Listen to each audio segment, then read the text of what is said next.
ভাইয়ের আমার খুব ভালো করে শোনেন, একটা কাজ করেছেন, এসেছি যখন পেয়েছি নবীর গোলামগুলোকে, তা একটু বুঝিয়ে যাচ্ছি।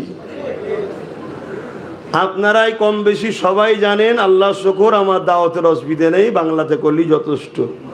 কিন্তু এখানে আসলে ভালো লাগে, বাইরে গেলে এই বাহানা একটু মাইন্ড ফ্রি হয়। কেন খাস করে স্পেশাল ঘুরতে যাব বা বেরোবার টাইম নেই, একটা বাহানাতে বেরিয়েছি। কথা বুঝে আসছে? তাই বারবার বলে যাচ্ছি, বাপ তামাম বিশ্ব জুড়ে আমাদেরকে যারা মিটাতে চাইছে, তামাম বিশ্ব জুড়ে আমাদেরকে যারা শেষ করতে চাইছে, তারা সর্বসময় চেষ্টা করেছে, কিন্তু আমাদের ঘরে মিটাতে পারে না। আপনারা নিশ্চয়ই জানেন, চিঙ্গিস খান নাম শুনেছেন, হালাকু খান নাম শুনেছেন, এরকম বহুত চেষ্টা হয়েছে, পারে না। কেন পারেনি? আমাদের মধ্যে একটা পাওয়ার আছে, যে পাওয়ারটার নাম হলো ঈমান। জোরে বলুন সুবহানাল্লাহ। ওই পাওয়ারের কাছে যুগে যুগে তারা পরাজিত হয়েছে। তাই তারা বড় পরিকল্পনা করে আমাদের ঈমানকে লুটার জন্য হাজারো ষড়যন্ত্র করছে। আর ঈমান হুজুরের মহব্বত ও ভালোবাসার নাম। জোরে বলুন সুবহানাল্লাহ। আপনাকে বুঝাবার জন্য আর একটু খুলে বলছি, বিরক্ত হচ্ছেন না তো? আপনি একটা प्लांट लगाবেন, गाछ लगाবেন, कोई भी दरख्त हो, उस दरख्त को आप लगाने के लिए दो चीज की बहुत जरूरत है, एक मिट्टी और दूसरा आबहवा। ওই গাছকে আপনাকে লাগাতে গেলে দুটো জিনিসের জরুরি, একটা মাটি আর একটা কি আবহাওয়া। যদি মাটি আর আবহাওয়া ওই প্লান্টের সঙ্গে শুট না করে, তাহলে গাছ তো লাগাবেন, চারা তো লাগাবেন, কিন্তু ওটা ঝলসে মারা যাবে। ঠিক? তাহলে দুটো জিনিসের দরকার, একটা মাটি আর একটা আবহাওয়া।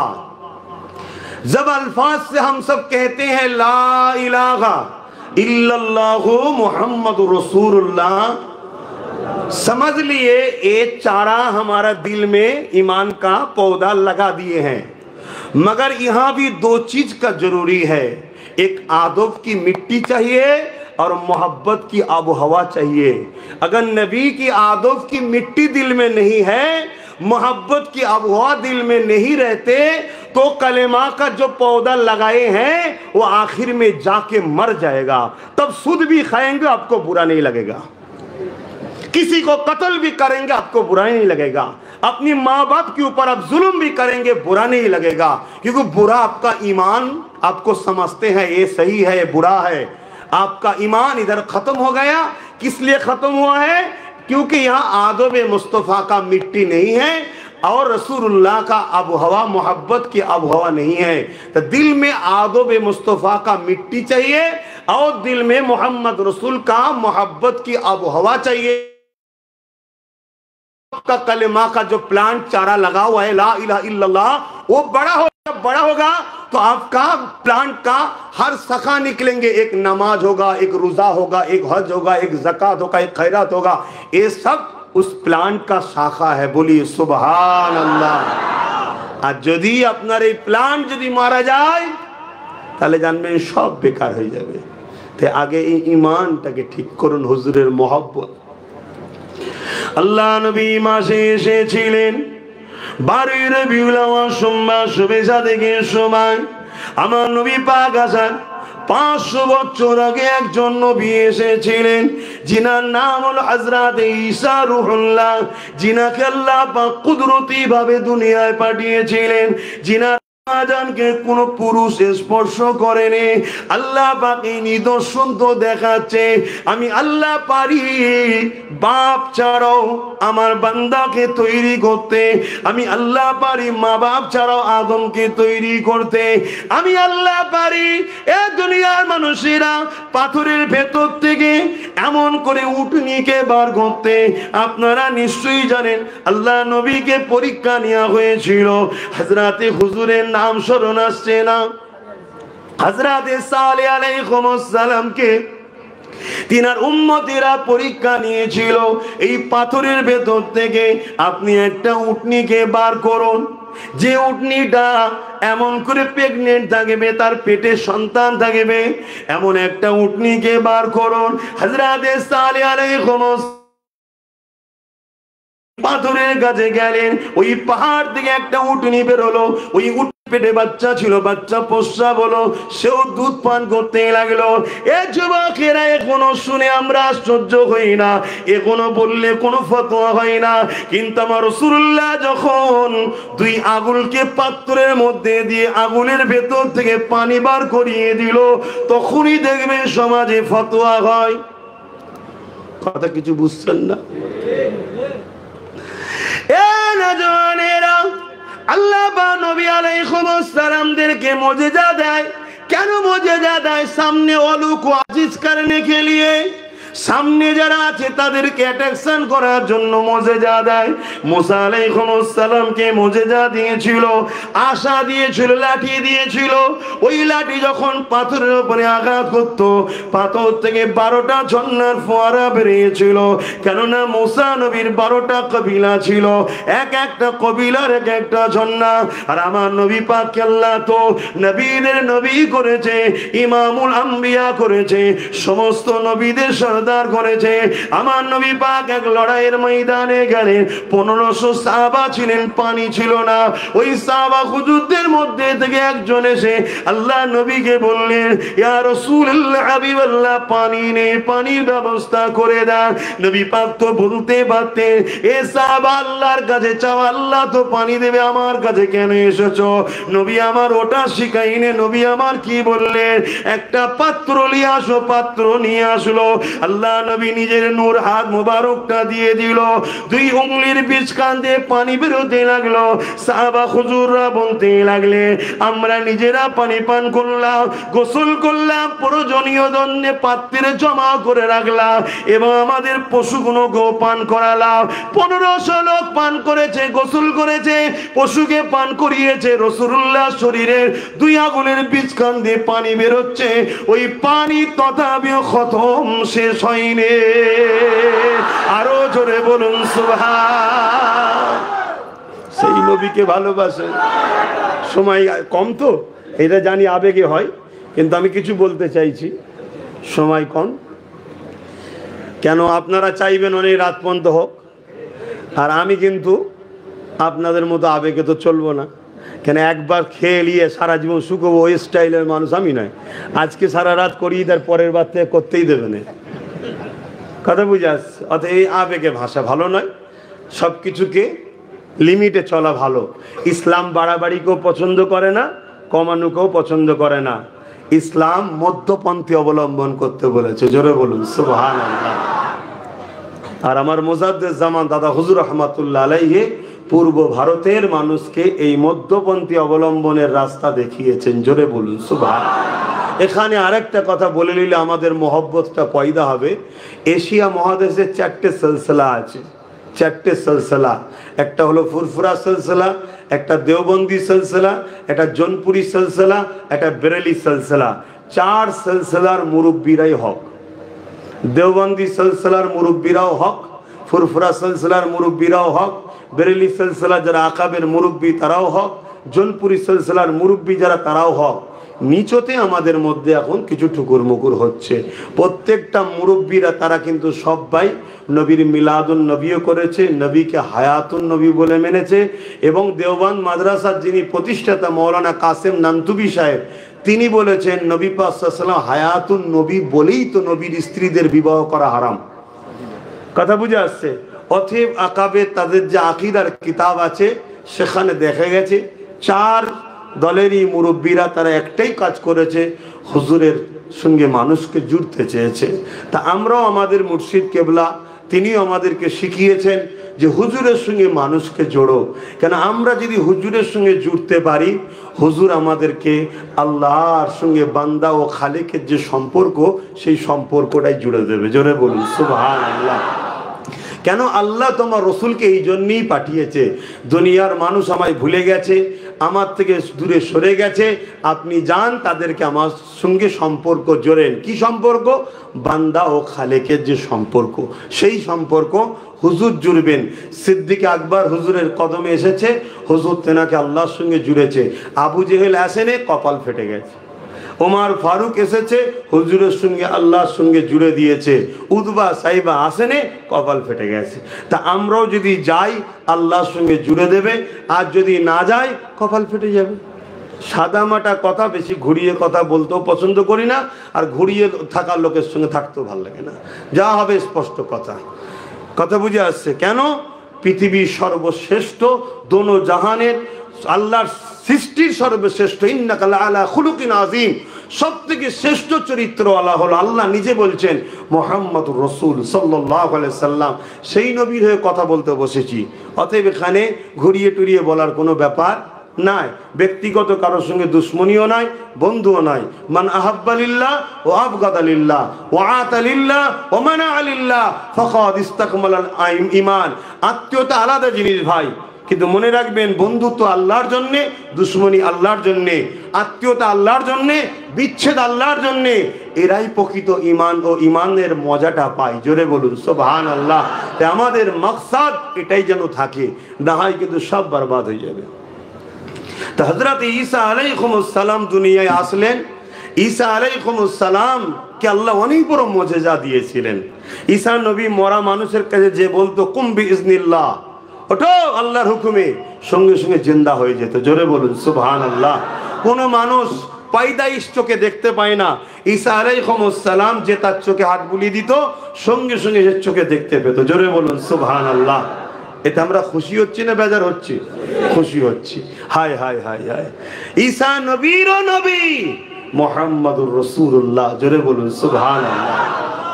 খুব ভালো করে শোনেন, ঈসা নবীর এই মুজিজাগুলো দেখে ঈসা নবীকে তিনারকে জিজ্ঞেস করা হচ্ছে, হুজুর আমরা তো তাওরাত ইনজিলে পড়েছি, জবুর তাওরাত ইনজিলে পড়েছি যে একজন আসবেন, একজন আসবেন যিনি অনেক শানওয়ালা হবেন। আপনি কি তিনি? কেন আপনি মরা মানুষকে ডাকছেন, উঠছে, কারোর চোখে পায়দাইশ অন্ধ হাত বুলিয়েছেন, ভালো হয়ে যাচ্ছে, কেউ কুষ্ঠরোগে আক্রান্ত তার গায়ে হাত বুলোচ্ছেন, সে সুস্থ হয়ে যাচ্ছে, আপনি মাটিতে পাখি তৈরি করে তাকে হাত বুলোচ্ছেন, জিন্দা হয়ে চলে যাচ্ছে। তা আপনি কি সেই রাসূল? হযরত ঈসা আলাইহিস সালাম কি বলেছিল? কুরবান যাক আমার রাসূলের কদমে আব্বাস সিদ্দিকীর জানমাল। ঈসা আলাইহিস সালাম বলেছিলেন, না, सुल्तान आने वाला है। जोरे बोलिए सुभान अल्लाह। अगर कोई बादशाह जब आते हैं उससे पहले कोई उजीर आके उनकी आदब को सिखलाता है, मैं मोहम्मद रसूल का उजीरी हूं। जोरे बोलून सुभान अल्लाह।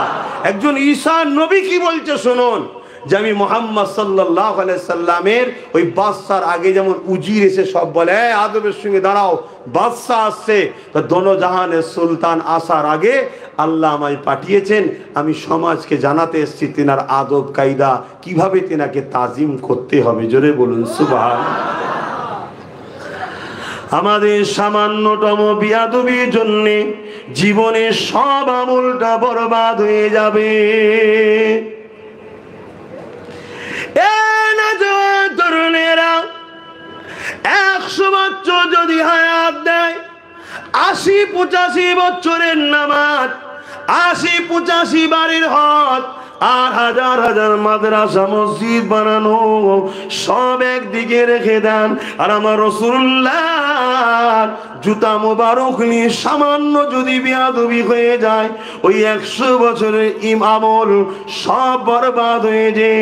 আল্লাহ রাসূলুল্লাহ জুতা মোবারকের সঙ্গে বেয়াদবি করার জন্য ওই বান্দাকে জাহান্নামে ঢুকাবে, আর কোনোদিন বার করবে না।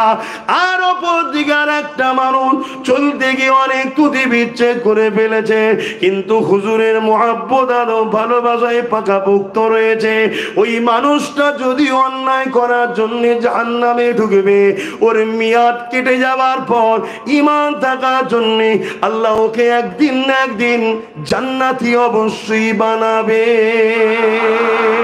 এ যুবকেরা তরুণেরা তাই বলে দিয়ে যায়, ঘর বাড়ি গ্রাম ছেড়ে দিয়ে বিদেশে কর্মের জন্য পড়ে আছে, কাজ শেখেন, ধর্ম শিখতে যাবেন না, কাজ করেন, নতুন কোনো দিন শিখতে যাবেন না।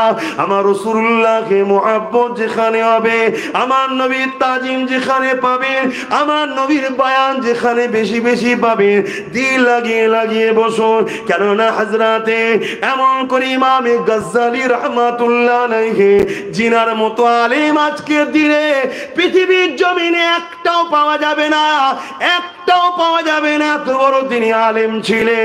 তিনি বলতে লেগেছে, যখন তোমাদের উপরে কোনো বালা আসবে, সেই বালা রাষ্ট্রীয় ভাবে হতে পারে, সেই বালা সংসার জীবনে হতে পারে, সেই বালা বিমার হতে পারে, সেই বালা তোমার কারবার ব্যবসা বাণিজ্যে লস হতে পারে। এই মুসিবত থেকে বাঁচার জন্য তোমার উপায় কি রয়েছে? তিনার অনুচরেরা জিজ্ঞাসা করতে লাগলেন, হুজুর কি কাজ করতে হবে? হযরত ইমামে গজ্জালী রাহমাতুল্লাহ আলাইহি বলতে লাগলেন, এ থেকে বাঁচার একটাই উপায় হলো রাসূলুল্লাহর সঙ্গে মুহাব্বতের সম্পর্কটা বাড়িয়ে দাও। এ যুবকেরা তরুণেরা, ওই সময় জিজ্ঞাসা করা হলো, হুজুর মুহাব্বতের সম্পর্ক বাড়াবো কিভাবে? হুজুর দুটো রাস্তা দেখিয়েছে। একটা হলো দরুদ বেশি বেশি করে পড়ো, এই দরুদ পড়াতে সম্পর্ক বাড়বে। আল্লাহ নবী তাই বলেছে, যারা যত দুনিয়ায় মুহাব্বতের সঙ্গে বেশি দরুদ পড়বে, কিয়ামতের দিনে আমার কাছে তারা বেশি হবে, আমি নবীর শাফাআত তারা পাবে। অপর হাদিস শরীফে রাসূলুল্লাহ জানিয়ে দিলে, এ দুনিয়ার মানুষ, তোমরা যদি দুয়াতে দরুদ না পড়ো, জমিন আসমানের বীজখানে দোয়াটা আটকে যায়, ওটা আল্লাহ পাকের দরবারে কবুল হয় না। দরুদ হলো তোমার দোয়া কবুলের জন্য। আর মনে রাখবেন, দরুদ এমন একটা নিয়ামত, আল্লাহ নামাজ পড়ার কথা বলেছে, আকিমুস সালাহ, নামাজ কায়েম করো। 82 जगह खुदा ने फरमाया आकीमुस सलाह, मगर खुदा खुद नमाज अदा नहीं करते। खुदा ने सौम फर्ज किया हमारे सबके लिए, मगर खुदा सौम नहीं अदा करते। मलदर के लिए खुदा ने फर्ज को फर्ज किया, मगर हमारे लिए फर्ज किया है, खुदा अदा नहीं करते। मलदर के लिए खुदा ने ज़कात फर्ज किया है, मगर खुदा ज़कात नहीं देते। फिर भी खुदा फरमा रहा है, इन्नल्लाह, बेशक मैं खुदा, वो मलाइकतहू, मेरे साथ में फरिश्तों, युसल्लून अलन नबी, नबी पर दुरूद और सलाम का नजराना भेजते हैं। आखिर में खुदा ने फरमाया, या अय्युहल्लज़ीना आमनू, हर इंसान को खुदा ने नहीं बुलाया, जो लोग ईमान लाए हैं, सल्लू, तुम सब भी दुरूद पढ़ा करो, ओ सल्लिमू, एवं सलाम दाओ, तस्लीमा, आदब के साथ, मोहब्बत के साथ सलाम भेजा करो।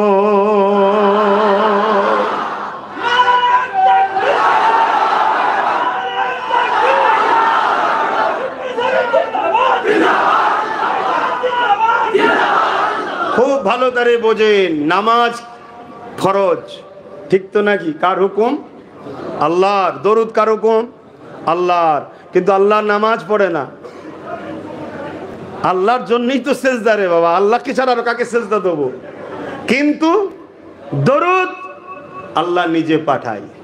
কিন্তু এখানে একটা প্রশ্ন হতে পারে, দরুদটা কি? আল্লাহ যে দরুদ পাঠায়, কিভাবে পাঠায়? আমাদের মতো পড়ে নাকি? হ্যাঁ, আমাদের মতো পড়ে নাকি? না। এই বিষয়টা আমি এখানে রাখছি। আমি যে বিষয়টায় যাচ্ছিলাম সেদিকটা চলে যাচ্ছি। কি বলতেছিলাম জানো? বলবেন তো কোন জায়গা থেকে এদিকে এলাম? আপনারা শুনছেন তো? বলেন, কেউ একজন তো বলেন, কি বলছিলাম? হযরত ঈসা আলাইহিস সালাম, তিনার আলোচনা করতে আমার রাসূল পাক সাল্লাল্লাহু আলাইহি ওয়াসাল্লামের শান মর্যাদা আল্লাহ কত বড় করেছে, যে হুজুর পাক সাল্লাল্লাহু আলাইহি ওয়াসাল্লামের বিষয়ে ঈসা নবী তিনি মেসেজ দিতে এসেছেন। আমার নবী পাক সাল্লাল্লাহু আলাইহি সাল্লাম সমস্ত নবীদেরও নবী, তার জন্যই আল্লাহ বাইতুল মুকাদ্দাস জেরুজালেমে একটা নামাজ আদায় করিয়েছিলেন। আপনারা জানেন, যেখানে সমস্ত নবীরা আমার নবীকে ইক্তেদা করে নামাজ আদায় করেছিলেন, আর আমার নবী ইমামত করেছিলেন। জোরে বলুন সুবহানাল্লাহ।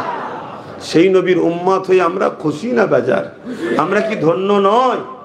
হ্যাঁ, সেই নবীকে পিয়ার করুন, ভালোবাসুন, মহব্বত করুন, দিলে রাখুন। যেখানে আমার নবী পাকের আদব, ভক্তি, ভালোবাসা আছে, সেখানে আপনারা জুড়ে জুড়ে বসবেন। তরুণেরা, আল্লাহ পাক তিনি আয়াত নাজিল করে দিলেন, এ দুনিয়া মানুষেরা, তোমাদের গলার আওয়াজ যেন আমার হাবিবের আওয়াজের উপরে না চলে যায়। যদি চলে যায়, আমি আল্লাহ তোমাদের সমস্ত আমলকে বরবাদ করে দেব। খুব ঠান্ডা মাথায় বুঝবেন, নবীর গলার আওয়াজের থেকে আওয়াজ যদি বেশি হয়ে যায়, তাহলে সমস্ত আমল বরবাদ হয়ে যাবে। নবীর সঙ্গে কোনো তর্কাতর্কি করেনি, নবীর বিরুদ্ধে নোংরা কটু কথা বলেছে তা বলেনি, শুধু বলেছে আওয়াজ যদি বেশি হয়ে যায়, তাহলে তোমাদের সমস্ত আমলকে বরবাদ করে দেওয়া হবে। এ যুবকেরা, তরুণেরা, বাপেরা, আমার নবী পাকের একজন সাহাবী ছিলেন, যিনার গলার আওয়াজটা বড় উচ্চ আওয়াজ ছিল। তিনি পায়দাইশ জোরে কথা বলে। অনেকে আমাদের মধ্যে আছে, দেখবেন নরমাল কথা বলে, কিন্তু মনে হবে যেন ঝগড়া করতে লেগেছে, আওয়াজটা একটু উঁচু। এই আয়াত যখন নাজিল হয়ে গেছে, ওই সাহাবী ঘরে গিয়ে দরজা দিয়ে কাঁদতে লেগেছে, আর দরজা খুলছে না। একদিন যাই, দুদিন যাই, 3 দিন হয়ে যায়। হুজুর আমার খোঁজ নিবার জন্য এক সাহাবীকে পাঠিয়ে দিলে। ওই সাহাবী তিনার বাড়িতে চলে আসলো, খোঁজ নিয়ে জানতে পারলো তিনি এইভাবে 3 দিন করে দরজা বন্ধ করে দিয়ে, কখনো কোনো খাওয়া দাওয়া বন্ধ করে দিয়ে, শুধু জবান দিয়ে একটাই কথা বলছে, আমি ধ্বংস হয়ে গেলাম, আমি বরবাদ হয়ে গেলাম, আমি শেষ হয়ে গেলাম। এই যুবকেরা ওই সাহাবী হুজুরকে যে শোনালো, হুজুর আবার পাঠালেন, যাও সালাম দিয়ে জিজ্ঞাসা করো কি হয়েছে। ওই সাহাবী আবার ফিরে গেলেন, সালাম দিয়ে বলতে লাগলেন কি হয়েছে, হুজুর পাঠিয়েছে। ওই সাহাবী তখন বলতে লাগলো, আল্লাহ আয়াত নাজিল করে দিয়েছে, আমার রাসূলের গলার আওয়াজের উপরে কার আওয়াজ উঠে গেলে এমন করে তারা মনে সব বরবাদ হয়ে যাবে। তাই আমার কণ্ঠের আওয়াজ তো জোর হয়ে যায়, তাই আমি মনে হয় ধ্বংস হয়ে গেলাম, বরবাদ হয়ে গেলাম। হুজুরের কাছে খবরটা চলে আসলো, আল্লাহ নবী পায়গাম পাঠিয়ে দিলে, যাও, আমার সাহাবী তো ইচ্ছা করে না, কিন্তু আমার সাহাবীরই ডর, ভয়, আমার মহব্বত, ভালোবাসা, আল্লাহ বড় খুশি হয়ে গেছে, আমার নবীর পায়গাম জানিয়ে দাও, ওই সাহাবীটা হলো জান্নাতি। আরো জোরে বলুন সুবহান। কবে কিয়ামত হবে? কবে দুনিয়া শেষ হবে, বিচার হবে, ময়দানে মাশর হবে, কানা মিকদারু 50 আলফা সানাতিন, 50,000 বছরের একটা দিন হবে, সব বাকি আছে, এখনই নবী বলছে জান্নাতি। কি বুঝছেন? নবীর ক্ষমতা আছে না নাই? এই ক্ষমতা নবীকে দিয়েছেন কে? আকীদা ঠিক করুন, আকীদা ঠিক করুন। হুজুর কিছু কিছু জানে, কিছু কিছু জানে না, এই আকীদা হলে ঈমান চলে যাবে। সব থেকে বড় গোপন হলো আল্লাহ নিজে হুজুরকে নিজেই দিদার দিয়ে দিয়েছে। জোরে বলুন সুবহানাল্লাহ। আমার হুজুর জানিয়ে দিচ্ছে। এ নওজোয়ান তরুণেরা, এ নবী পাকের প্রেমিকেরা, আমরা মহব্বত ওয়ালা মানুষ, প্রেম ভালোবাসা মানুষ, প্রেমের কথা বলাও পছন্দ করি। আপনাদের অসুবিধা হচ্ছে না তো? আসুন, আমার নবী পাকের মিলাদের উদ্দেশ্য করে মাহফিল করেছেন, একটু মিলাদের আলোচনা করে নি এবং ফায়দা কি শুনি। হযরত আবু বকর সিদ্দিক রাদিয়াল্লাহু তাআলা তো বললেন, কানা রাফিক ফিল জান্নাত। এবার নবী পাকের ঘরের কথা একটা বলি। নবী পাকের চাচা যান হযরত আব্বাস রাদিয়াল্লাহু তাআলা, জিনার নামে আল্লাহ আমার আব্বা আম্মা আমার নাম রেখেছে হযরত আব্বাস রাদিয়াল্লাহু তাআলা, তিনি তিনার এলাকার মানুষদেরকে দাওয়াত দিয়েছে।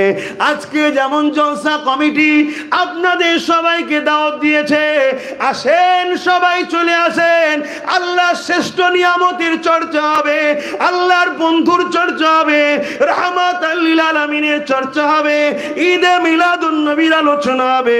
আল্লাহ নবী চাচা হযরত আব্বাস রাদিয়াল্লাহু তাআলা তিনি এলাকার মানুষদেরকে দাওয়াত দিলে, এলাকার মানুষেরা সবাই চলে আসো, আমার বাড়িতে সবাই আসো, আজকে আল্লাহ শ্রেষ্ঠ নিয়ামতের আলোচনা হবে, আমার নবী পাকের মাওলুদের আলোচনা হবে। এই যুবকেরা এলাকার মানুষ জড়ো হয়েছে, আল্লাহ নবী চাচা যান ওখানে খিতাব করছে, আলোচনা করছে, বয়ান করছে। আল্লাহ নবী রাস্তা দিয়ে যেতেছিল, নবী পাককে দেখে সাহাবা হুজুররা উঠে দাঁড়িয়ে পড়লে, নবী পাককে সালাম দিতে লাগলে, আল্লাহ নবীকে বলতে লাগলে, ইয়া রাসূলুল্লাহ হাবিবাল্লাহ আপনি আমাদের মাহফিলে একটু আসো, কেননা আমরা আপনার মাওলুদের আলোচনা করি। আল্লাহ নবী কি উত্তর দিয়েছিলেন শোনো, এ বাবা সাহাবারা, এ আমার প্রতিবেশীরা, আমি নবী অবশ্যই তোমাদের মাহফিলে যাব, কেননা আমি নবী যা দেখি তোমরা তা দেখতে পাও না। এই কথাটাকে নোট করো, আমি নবী যা দেখি তোমরা তা দেখতে পাও না। কাদেরকে বলছে? সাহাবা হুজুরদেরকে। আমি নবী যা দেখি তোমরা তা দেখতে পাও না। তার মানে সাহাবারা নবীর মতো নয়, তাই সাহাবারা দেখতে পায় না। যদি সাহাবারা নবীর মতো হতো, নবী যা দেখে সাহাবারাও তাও দেখতো।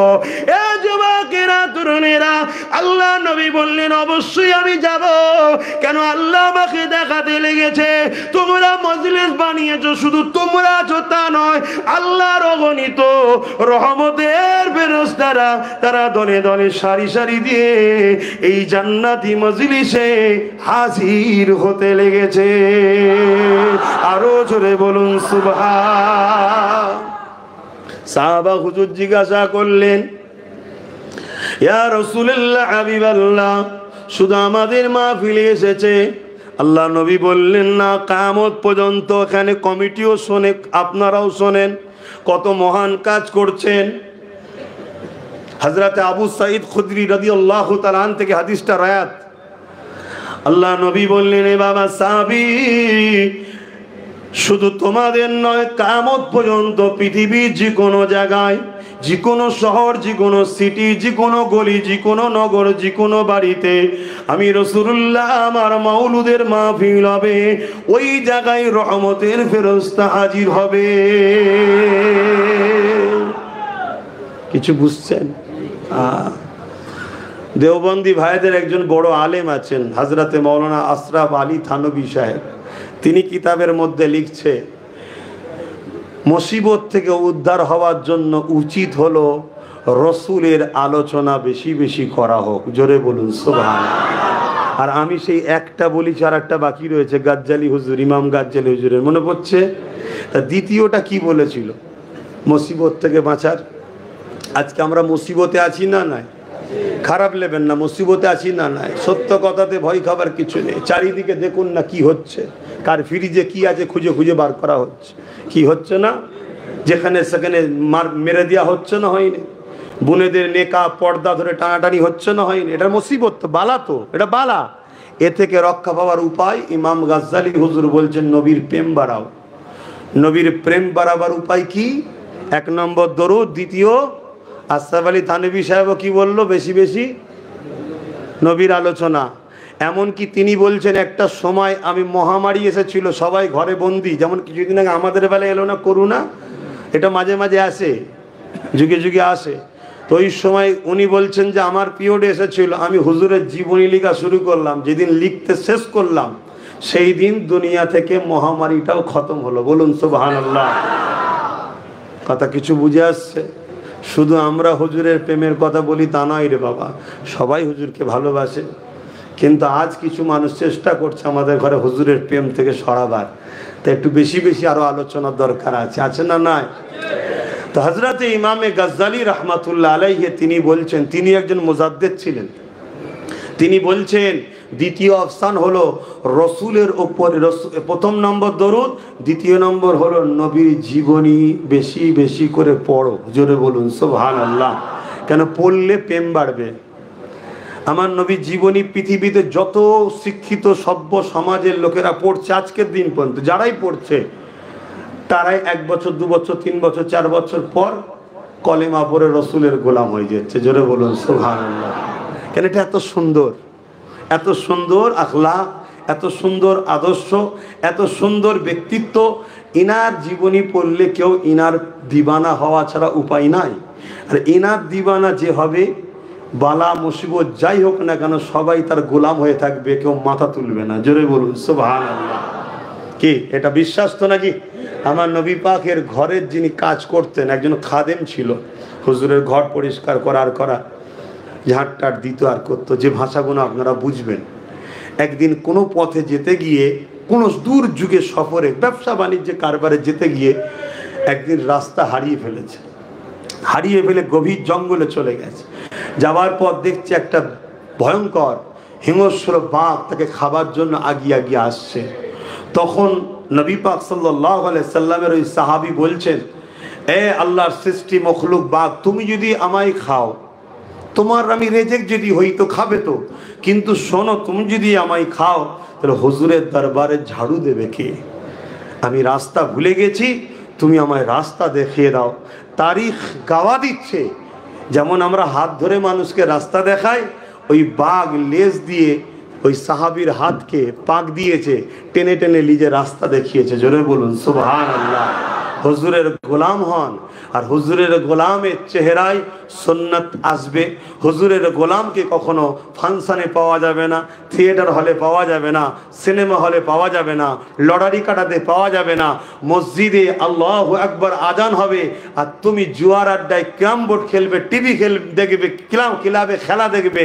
ভাই, এটা হুজুরের গোলামের কাজ নয়। কিন্তু আপনি গোলামি সম্পর্ক জুড়ুন, পাশাপাশি এগুলোকে আস্তে আস্তে সব আপনার জীবনে আনুন, তবেই তো আপনি সাকসেসফুল হবেন। কত টাকার মালিক ওটা সাকসেসফুল নয়, কে আপনাকে চেনে ওটা সাকসেসফুল নয়, আপনি কত বড় প্রাইম মিনিস্টার হয়েছেন ওটা সাকসেসফুল নয়। সাকসেসফুল হলো কবরে যখন জিজ্ঞেস করা হবে হুজুর পাক সাল্লাল্লাহু আলাইহি সাল্লামকে হাজির করিয়ে, ইনি মুহাম্মদ সাল্লাল্লাহু আলাইহি সাল্লাম, ইনার সম্বন্ধে তোমার রায় কি ছিল? আর ওদিক থেকে হুজুর বলবেন, এ ফেরেশতা, আমি বলছি আমার গোলাম ছিল। এটাই হচ্ছে সব থেকে বড় সাকসেসফুল। জোরে বলুন সুবহানাল্লাহ। আরো জোরে বলুন নারে তাকবীর। আমার সাথে হাত উঠিয়ে বলুন লাব্বাইক। আপনারা বলুন ইয়া রাসূলুল্লাহ লাব্বাইক লাব্বাইক लब्बाइक लब्बाइक नारे तकबीर। सरकार की आमद, सरकार की आमद, आका की आमद, हुजूर की आमद, हबीबुल्लाह की आमद, दाता की आमद। नारे तकबीर। दुरूद शरीफ अल्लाहुम्मा सल्ली अला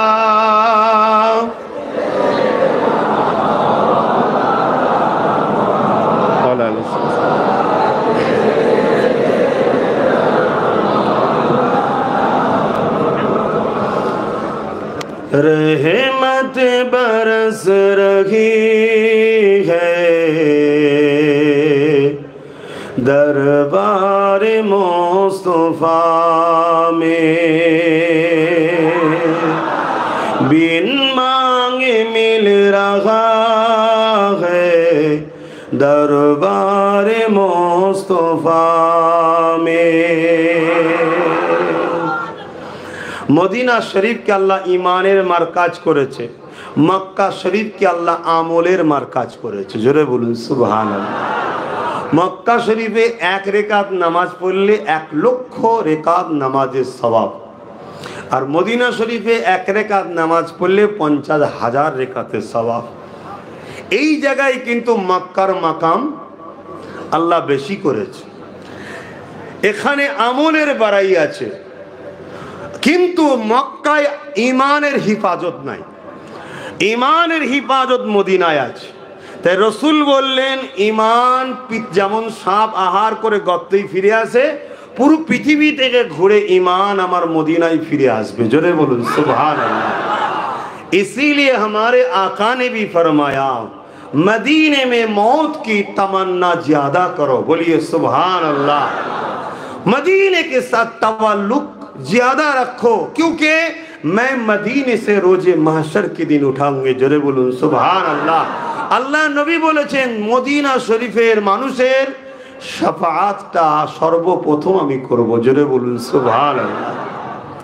মদিনা শরীফের এত মাকাম, বুখারী মুসলিম গাওয়া দিচ্ছে হযরত আনাস হুজুর থেকে রায়াত, কেউ যদি মদিনা শরীফের উপরে हमला करार इरादा करे, कोई शख्स मदीना के ऊपर हमला करने का इरादा किए हैं, हमला नहीं किया है, सिर्फ इरादा किए हैं और बगैर तौबा के वो मर गए, जैसे शीशे आग में डालते हैं वो पिघला जाते हैं, उसी तरह उस इंसान को खुदा जहन्नम में डाल के उसको पिघलाएंगे। बोलिए नाउज़ बिल्लाह।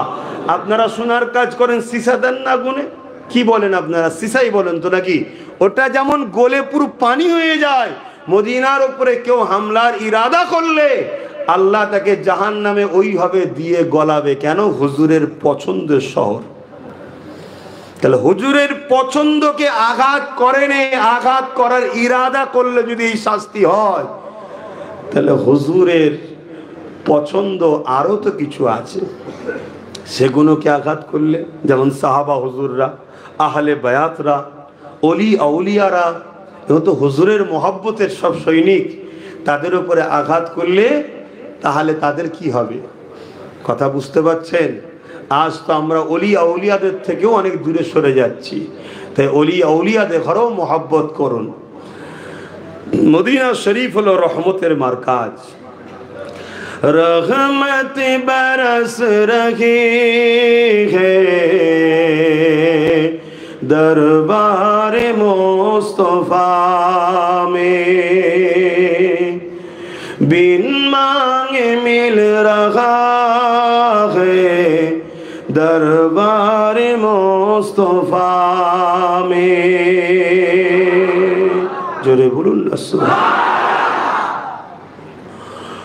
उन पर दुरूद हरदम, उन पर सलाम हरदम, उन पर दुरूद हरदम, उन पर सलाम हरदम, हर एक पर रहा है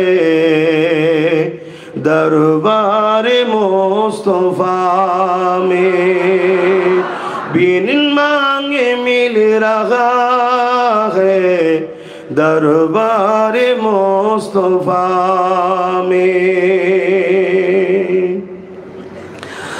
आंसू जो बह रहे हैं सब हाल कह रहे हैं, आंसू जो बह रहे हैं सब हाल कह रहे हैं, लब कौन खोलता है दरबार मुस्तफा में, लब कौन खोलता है दरबार मुस्तफा में। बिन मांगे मिल रहा है दरबार मुस्तफा में, लब कौन खोलता है दरबार मुस्तफा में। सीने पे हाथ रख के मैं दिल को ढूंढता हूँ, सीने पे हाथ रख के मैं दिल को ढूंढता हूँ, दिल मुझको ढूंढता है दरबार मुस्तफा में, दिल मुझको ढूंढता है दरबार मुस्तफा में, बिन मांगे मिल रहा है दरबार मुस्तफा में, रहमत बरस रही है दरबार मुस्तफा में। हक उनको दे रहा है वो सबको दे रही है, हक उनको दे रहा है वो सबको दे रही तो बुखारी में फरमाया अना कासिमुन अल्लाहु युती, दूसरा हदीस अना कासिमुन अल्लाहु मुती, देने वाला मौला बेशक अल्लाह है मगर बढ़ते हमारा नबी। बोलिए सुभान अल्लाह। हक मेरे नबी को देते हैं, नबी पूरा कायनात को बांटते हैं। बोलिए सुभान अल्लाह। जितने नबी नबुआत मिले हैं सदके मोहम्मद रसूल की झोली से मिले हैं। बोलिए सुभान अल्लाह। हम तुम तो बहुत दूर की बात है, मूसा कलीमुल्लाह का जो नबुआत मिला है मोहम्मद रसूल की झोली से मिले हैं। बोलिए सुभान अल्लाह। सही नबी के चिनुन यदि कामयाबी होते चान नहाई सब बेकार हो जाए।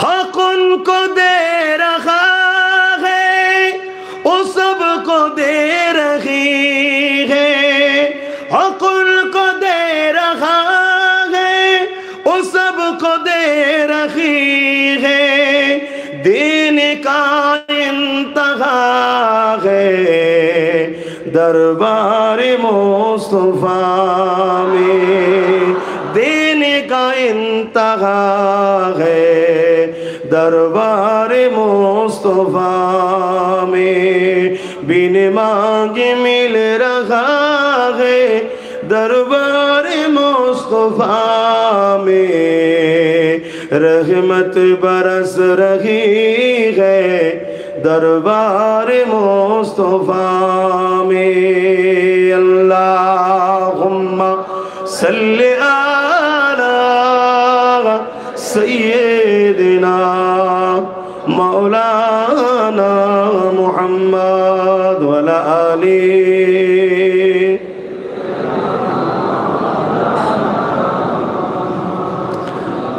আমার বাপ জানেরা ভাইয়েরা আপনাদের অসুবিধা হচ্ছে না তো? সংক্ষেপ করি।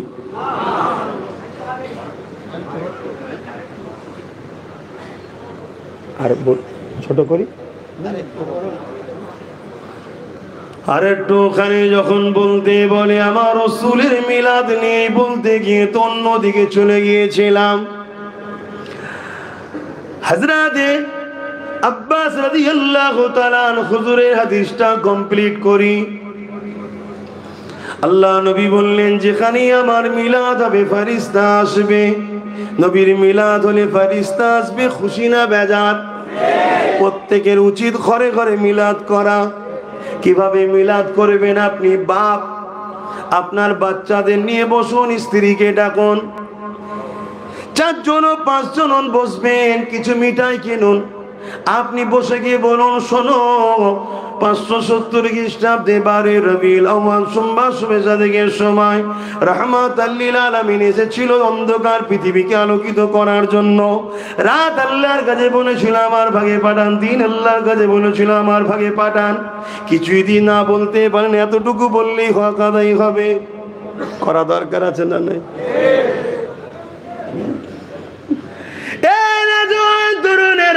হযরত আব্বাস রাদিয়াল্লাহু তাআলা শুনে বড় খুশি হলেন। আল্লাহ নবী বললেন চাচা কি আলোচনা করছেন শুনি। হযরত আব্বাস রাদিয়াল্লাহু তাআলা বলতে লেগেছে ইয়া রাসূলুল্লাহ হাবিবাল্লাহ আমি আপনার শিশুবেলার কথা শোনাতে লেগেছি। এই বলে হুজুর আমার দাঁড়িয়ে গিয়ে আলোচনা করতে লাগলে নবী পাকের চাচা আলোচনা করে নবী শুনতে লেগেছে। কি আলোচনা করতে লেগেছে? এ আমার প্রতিবেশীরা শোনো, আমি আব্বাস যখন আমার দয়া নবী দুনিয়ায় এলো, আমি একদিন পূর্ণিমা চাঁদে এমন করে চৌদ্দবী রাত যাকে বলা হয় ওই পূর্ণিমা রাতেতে আমি আমার রাসূলুল্লাহকে দেখতে গেলাম। শিশু বাচ্চা নবী শুয়ানো রয়েছে, আমি দেখতে গিয়ে দেখলাম খোলা আকাশের নিচেই রয়েছে, আর ডান হাতে শাহাদাতের আঙুলটা উংলিটা উপরের দিকে তুলে দিয়ে এমন করে ডান দিকে ইশারা করে, বাঁ দিকে ইশারা করে, আর মুচকে মুচকে হাসে। আমি চিন্তা করতে লাগলাম কি দেখে আর হাসে। আসমানের দিকে চেয়ে অবাক হয়ে গেলাম, যেদিকে আমার রাসূলুল্লাহর ইংলি হেলে ওই দিকে আকাশের চাঁদ হিলতে লেগেছে। আরো জোরে বলুন সুবহান। এ যুবকেরা তরুণেরা এই সম্বন্ধে আর একটা রায়াত আছে। আল্লাহ নবীর দুধমা হযরত আলিমা রাদিয়াল্লাহু তাআলা আনহার বেটি হযরত সুয়াইবা হুজুর বলতে লাগে আমি বাচ্চা মুহাম্মদ রাসূলকে নিয়ে কোলে করে যখন পূর্ণিমা রাতে যখন বাইরে বেরোলাম, আমার মুহাম্মদ রাসূল কোলে রয়েছে, আসমানের দিকে আঙুলটা তুলে দিয়ে এইভাবে চাঁদের দিকে ইশারা করে, যেদিকে ইশারা করে সেদিকে যায়, আর মুচকে মুচকে হাসে। আমি অবাক হয়ে দেখতে লাগলাম আর ভাবতে লাগলাম, দুনিয়ার বাবারা, দুনিয়ার মায়েরা, দুনিয়ার আত্মীয়রা তাদের বাচ্চার জন্য প্লাস্টিকের খেলনা দেয়, লোহার খেলনা দেয়, আর এ দুনিয়ার সুলতানের জন্য আমার আল্লাহ স্বয়ং নিজে চাঁদকে রাসূলুল্লাহর খেলনা বানিয়ে দিয়েছে। আরো জোরে বলুন সুবহান।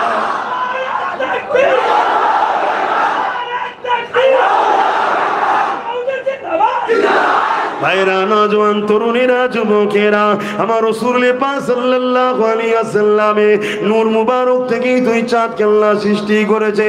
তাই তো নবী আমার যখন বড় হয়ে নবুয়াতের এলানটা করে দিলে, 40 বছর বয়সে নবী নবুয়াতের এলান করেছে। মনে রাখবেন, আমার নবী পায়দাইশ নবী, আমার নবী তখন নবী আদম সফিউল্লাহ যখন পানি মাটির সঙ্গে মিলেছিল, তারও আগে নবী।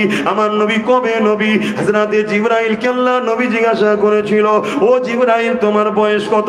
হযরতে জিবরাইল বলেছে, ইয়া রাসূলুল্লাহ, হাবিবাল্লাহ, আমাকে আল্লাহ যখন সৃষ্টি করেছে, আল্লাহর আরশ ছাড়া আর আল্লাহর আরশের নিচে একটা নূরের পর্দা ছাড়া আর কিছু ছিল না।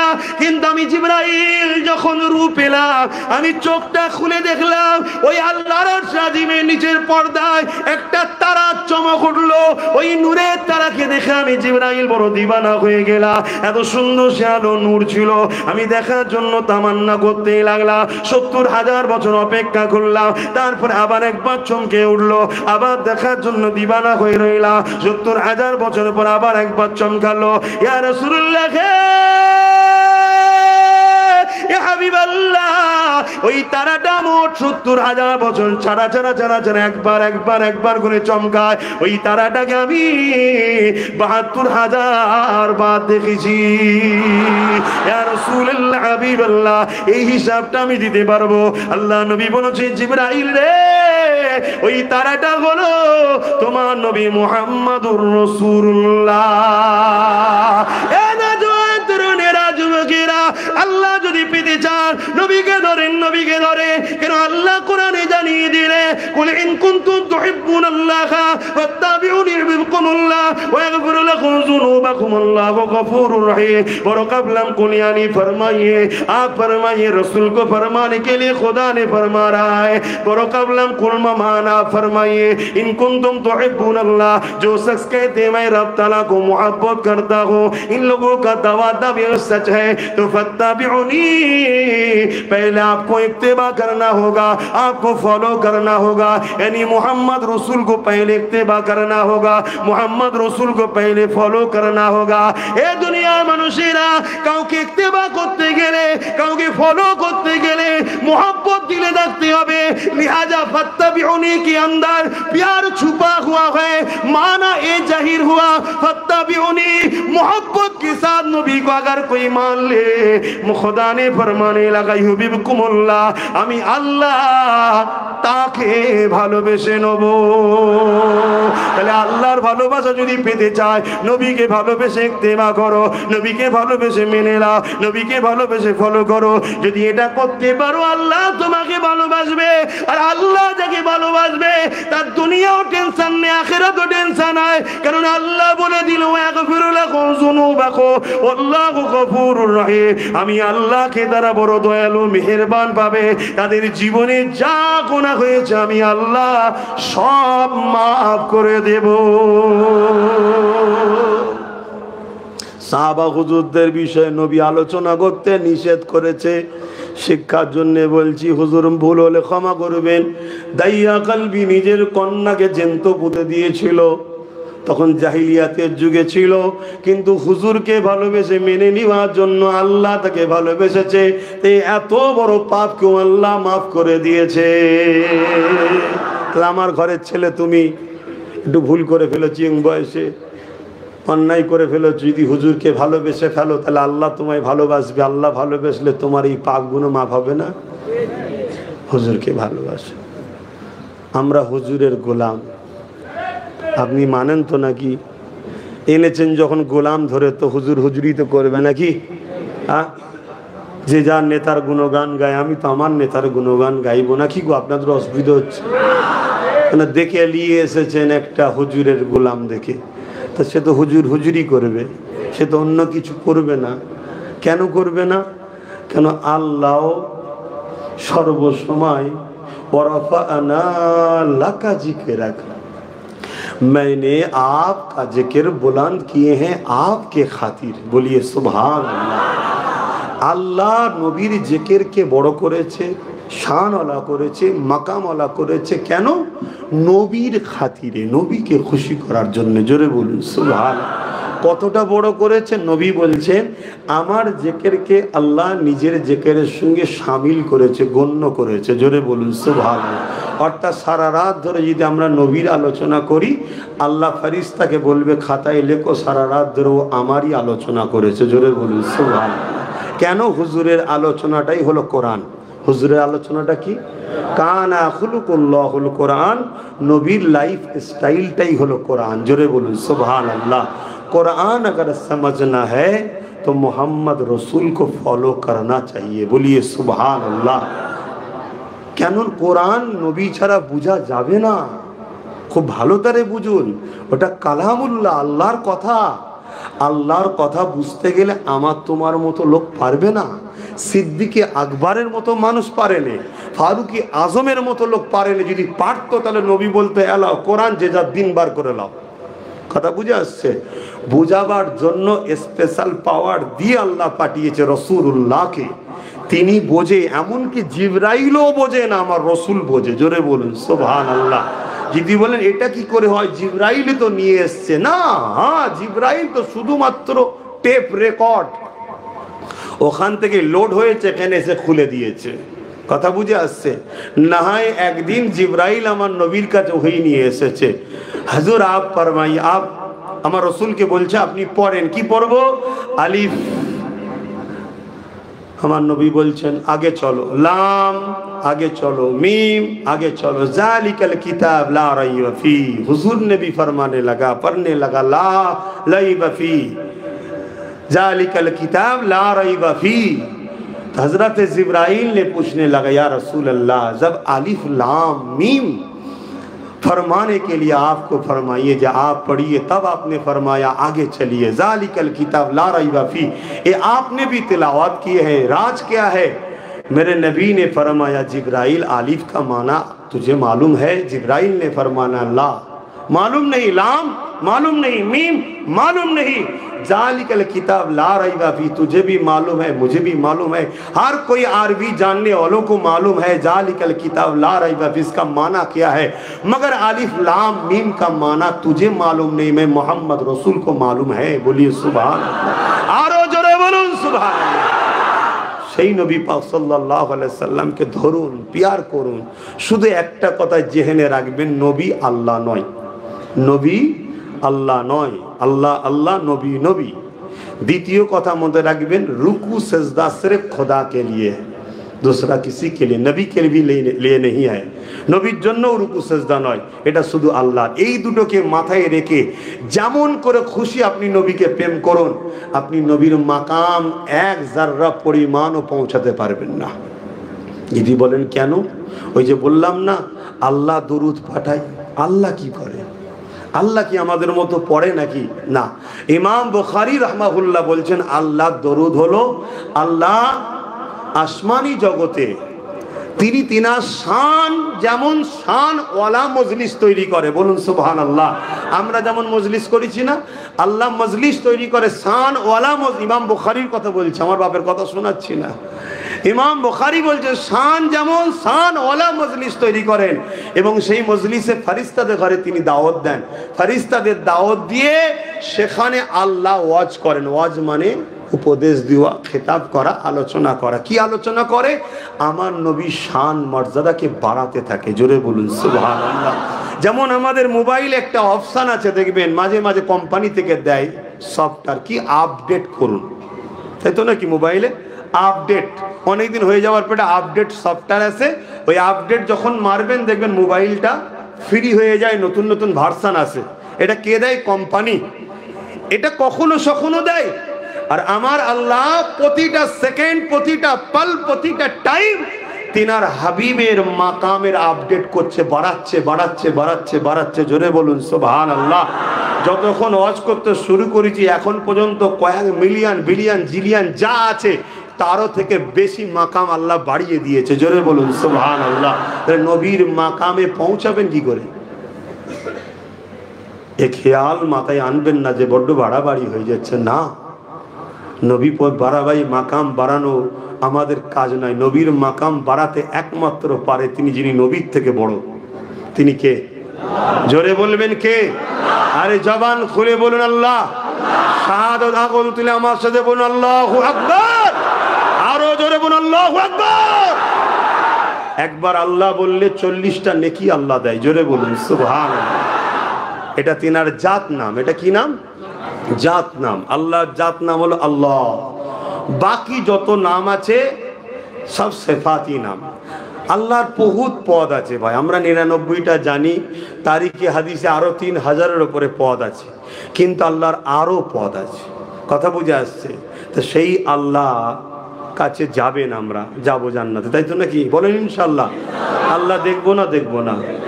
আল্লাহ দেখতে গেলে কি স্টাইল দরকার, কি আদব দরকার, কিভাবে যাওয়া দরকার। সামান্য একটা পদ থাকলে তার কাছে যেতে গেলে দরওয়ান বলছে এভাবে দাঁড়াও, এভাবে দাঁড়াও, এভাবে দাঁড়াও।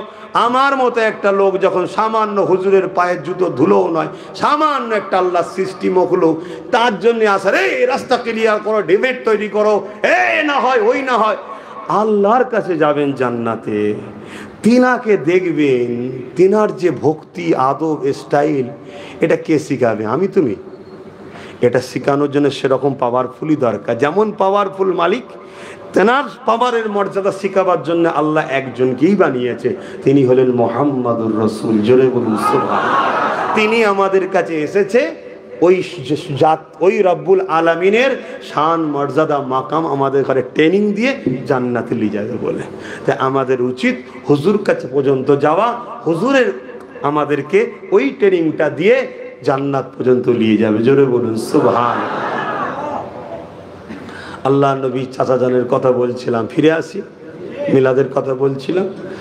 আল্লাহ নবী যখন চাচাজানি আলোচনা করছে, হুজুর খুশি হয়ে গেলেন আলোচনা শুনে কি বললেন? অজাবাত লাহু সাফাআতি, আমার প্রতিবেশী, আমার চাচা, তোমাদের জন্য আমার শাফাআত ওয়াজিব। জোরে বলুন সুবহানাল্লাহ। নবী শাফাআতুন নবী, নবী শাফাআতুন নবী, নবী হায়াতুন নবী, নবী মেরাজুন নবী, নবী নূর ওয়ালা নবী। জোরে বলুন সুবহানাল্লাহ। নবী 40 বছরে নবুয়াতের এলান করেছে, কিন্তু নবী यासीन ये मेरा नबी का नाम है। আমার প্রথমে একজন নাত পড়ছিল না, কি পড়ছিল না একজন?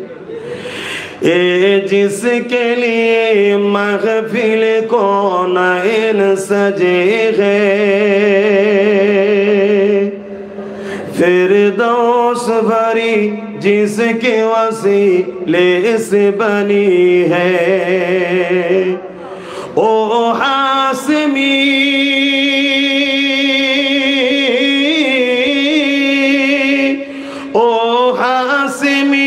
मक्की मदउल अरबी है, ओ मेरा नबी, मेरा नबी, मेरा नबी है। जिसका नबी है हाथ उठा के बोलिए, ओ मेरा नबी, मेरा नबी, मेरा नबी है। मुज़म्मिल मुदस्सिर यासीन ताहा। এই যে ইয়াসিন, ইয়াসিনটা কে? আমার হুজুরের নাম। জোরে বলুন সুবহানাল্লাহ। ইয়াসিন, হে আমার ইয়াসিন। তো হুজুর যদি তখন না থাকে তো আল্লাহ ডাকছে কাকে? কথা বুঝে আসছে না? নাই। 40 বছর বয়সে হুজুর এলান করেছে, আনা মুহাম্মদ রাসূল। ছোটবেলা থেকে মানুষের কাছে পরিচিত হয়েছে, মানুষ দেখছে যে মুহাম্মদ রাসূল সাল্লাল্লাহু আলাইহি ওয়াসাল্লাম ইনি বড় হচ্ছে, ইনার স্টাইল, ইনার চাল চলন, কথাবার্তা, ইনসাফ, ইনসানিয়াত 40 বছর প্রতিবেশী দেখছে। হঠাৎ করে যদি এসেই বলতো না মুহাম্মদ রাসূল, লোক ঘাবড়ে যেত। 40 বছর ধরে তেনাকে দেখছে দেখছে, সত্যি কখনো কারোর উপর জুলুম করে না, মিথ্যা কথা বলে না, কখনো কারোর উপরে এহসান ফরামস করে না, কারোর মাল ঝেড়ে লাই না, কখনো ফিতনা করে না, নোংরা কথা বলে না, মানুষের উপকার করে। তারপরে এই মাইন্ডটা আল্লাহ তৈরি করে দিল সবার মধ্যে যে ইনি কত ভালো মানুষ দেখো। তারপরে বলল আনা মুহাম্মদ রাসূল সাল্লাল্লাহু আলাইহি ওয়াসাল্লাম। এবারে মানবো কি মানবো না নসিবের ব্যাপার। আমার আবু বকর সিদ্দিক বিনা প্রশ্নে মেনে নিল। আবু বকর সিদ্দিক বিনা প্রশ্নে মেনে নিয়েছে। আর আবু বকর সিদ্দিকের উপরে রাসূল বলেছেন দুটো কাজ প্রত্যেকটা মুমিনের জন্য ওয়াজিব। একটা হলো আবু বকর সিদ্দিককে মহব্বত করা, আর একটা হলো আবু বকর সিদ্দিকের আলোচনা করা। জোরে বলুন সুবহানাল্লাহ। এই আবু বকর সিদ্দিককেও হুজুর বলছে মহব্বত করতে হবে। কথা বুঝে আসছে কেন? হুজুরের সঙ্গে জুড়েছে।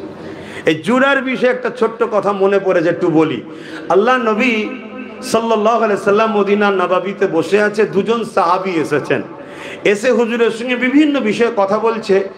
আর এখনকার সময় তো রোডের ধারে যেমন লাইট পোস্ট আছে, তখন তো সব ছিল না, 1400-1500 বছর আগের কথা, তো অনেক রাত হয়ে গেছে, অন্ধকার হয়ে গেছে। তো সাহাবা হুজুররা বাইরে বেরোলেন, বেরোবার পরে বলছেন হুজুর রাত অনেক অন্ধকার হয়ে গেছে, আমরা অনেকটা দূর যাব এই অন্ধকারে। আল্লাহ নবী বললেন না যে আমার কাছে থেকে যাও, বা তুমি দেরি করেছো আমি কি করব, না। হুজুর বললেন তোমাদের কাছে লাঠি আছে, লাঠি লাঠি বোঝেন তো আশা, লাঠি হাতে রাখা হুজুরের সুন্নাত। জোরে বলুন সুবহানাল্লাহ। এই যে লাঠি হাতে রাখা এটা হুজুরের সুন্নাত। তো ভাইরা আমার, তো এই সময় সাহাবী হুজুরদের মধ্যে থেকে একজন সাহাবা হুজুরের মধ্যে একজন লাঠি দিলেন। আল্লাহ নবী লাঠির উপরে হাত দিলেন, দিবার পর বললেন যাও বাইরে যখন বেরোবে এই লাঠি লাইটের কাজ হবে, তোমরা লাইট বুঝবে বলে লাইট বললাম। জোরে বলুন সুবহানাল্লাহ। সাহাবা হুজুররা একবারও তো বলতে পারতেন হুজুর কাঠের লাঠি কি করে আলো হবে, না, এতটা ঈমান হুজুরের উপরে। হুজুর যখন বলেছে হবে, তো বাইরে বেরিয়েছে।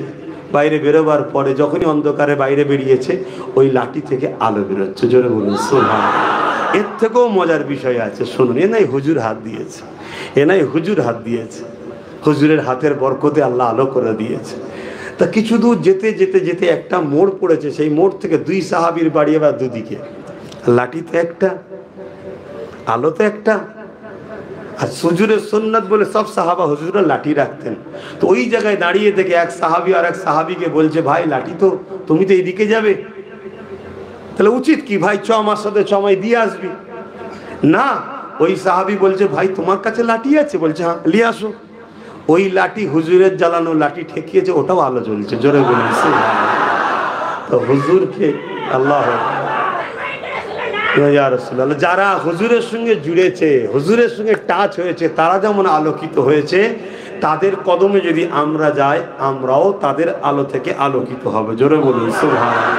যেমন সুলতানে হিন্দ, গরিবে নওয়াজ, খাজা মাইনুদ্দিন আতায়ে রসুল চিস্তিরি আজমিরি রহমাতুল্লাহ আলাইহি। জোরে বলুন সুবহানাল্লাহ। শুনলাম নাকি আপনাদের ব্যাঙ্গালোরে হুজুরের একজন খলিফাও আছে, আমি কতটা জানি না, একজন আস্তে আস্তে বলছিল এখানে খাজা হুজুরের নাকি একজন খলিফা আছে মস্তান চিস্তি রহমাতুল্লাহ নামে, আমি জানি না, কেউ বলছিল। যাই হোক এক্সওয়াইজেড।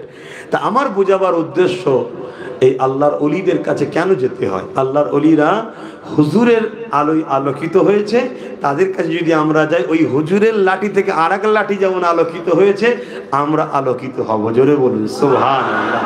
কিন্তু তামাম বিশ্ব জুড়ে ইসলামের দুশ্মনরা ষড়যন্ত্র করছে অলি আউলিয়াদের থেকে আমাদেরকে দূরে সরাবার, ফিরানে তরিকাতদের থেকে দূরে সরাবার আমাদেরকে চেষ্টা চালাচ্ছে। মনে রাখবেন এই যে 4 সিলসিলার কথা বলেছি, এই 4 সিলসিলার মুরব্বীরাই কিন্তু পীর মুরিদি করেছে। 4 সিলসিলার মুরব্বীরাই পীর মুরিদি করেছে। রশিদ আহমেদ গাঙ্গী সাহেব বলেন, আর কাসেম নানতুবি সাহেব বলেন, আশরাফ আলী থানভী সাহেব বলেন, ইনাদের সবার পীরের নাম হলো হযরতে হাজী ইমদাদুল্লাহ মুহাজির মক্কি রহমাতুল্লাহ আলাইহি। জোরে বলুন সুবহানাল্লাহ। তিনি বলছেন मैंने हर साल अपने घर में ईद मौलूदुन नबी बनाते हैं, बोलिए सुबहानाल्लाह।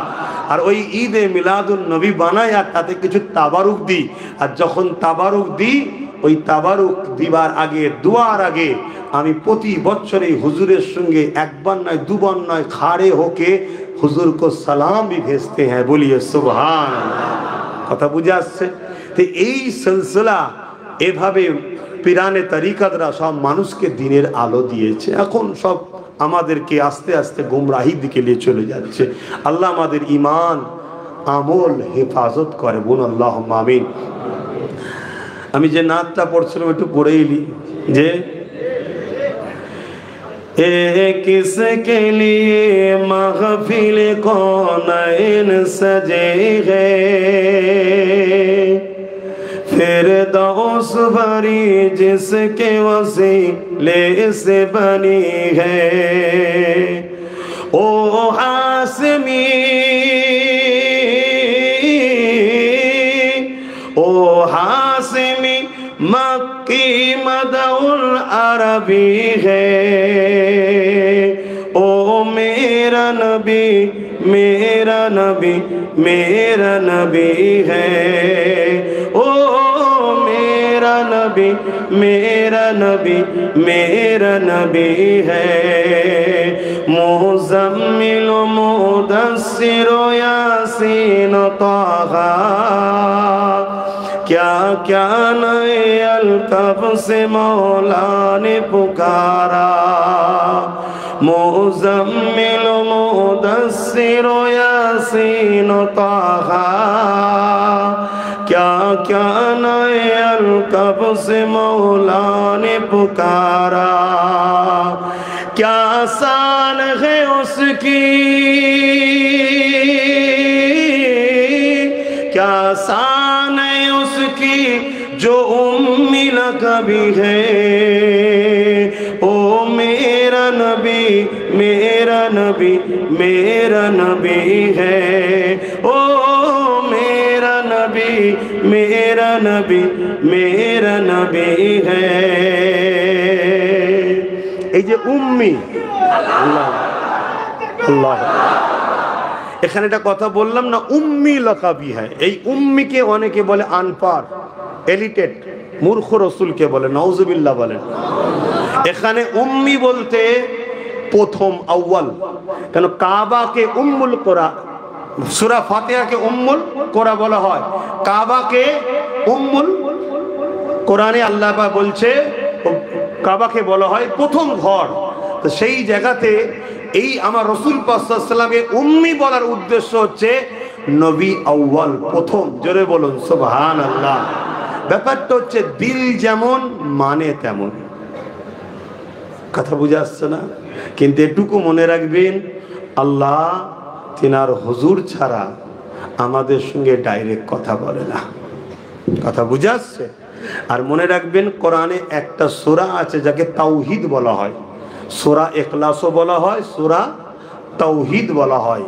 সূরা ইখলাস আমরা সবাই জানি, ঠিক না বেঠিক গো? একটু বলেন না, জানেন না? জানেন না? কুল হুয়াল্লাহু আহাদ, এটাকে সূরা ইখলাসও বলা হয়, সূরা তাওহীদও বলা হয়। অর্থাৎ আল্লাহর সংজ্ঞা কি, আল্লাহর ডেফিনেশন কি? তিনি হলেন হুয়াল্লাহু আহাদ, আল্লাহ তিনি যিনি এক।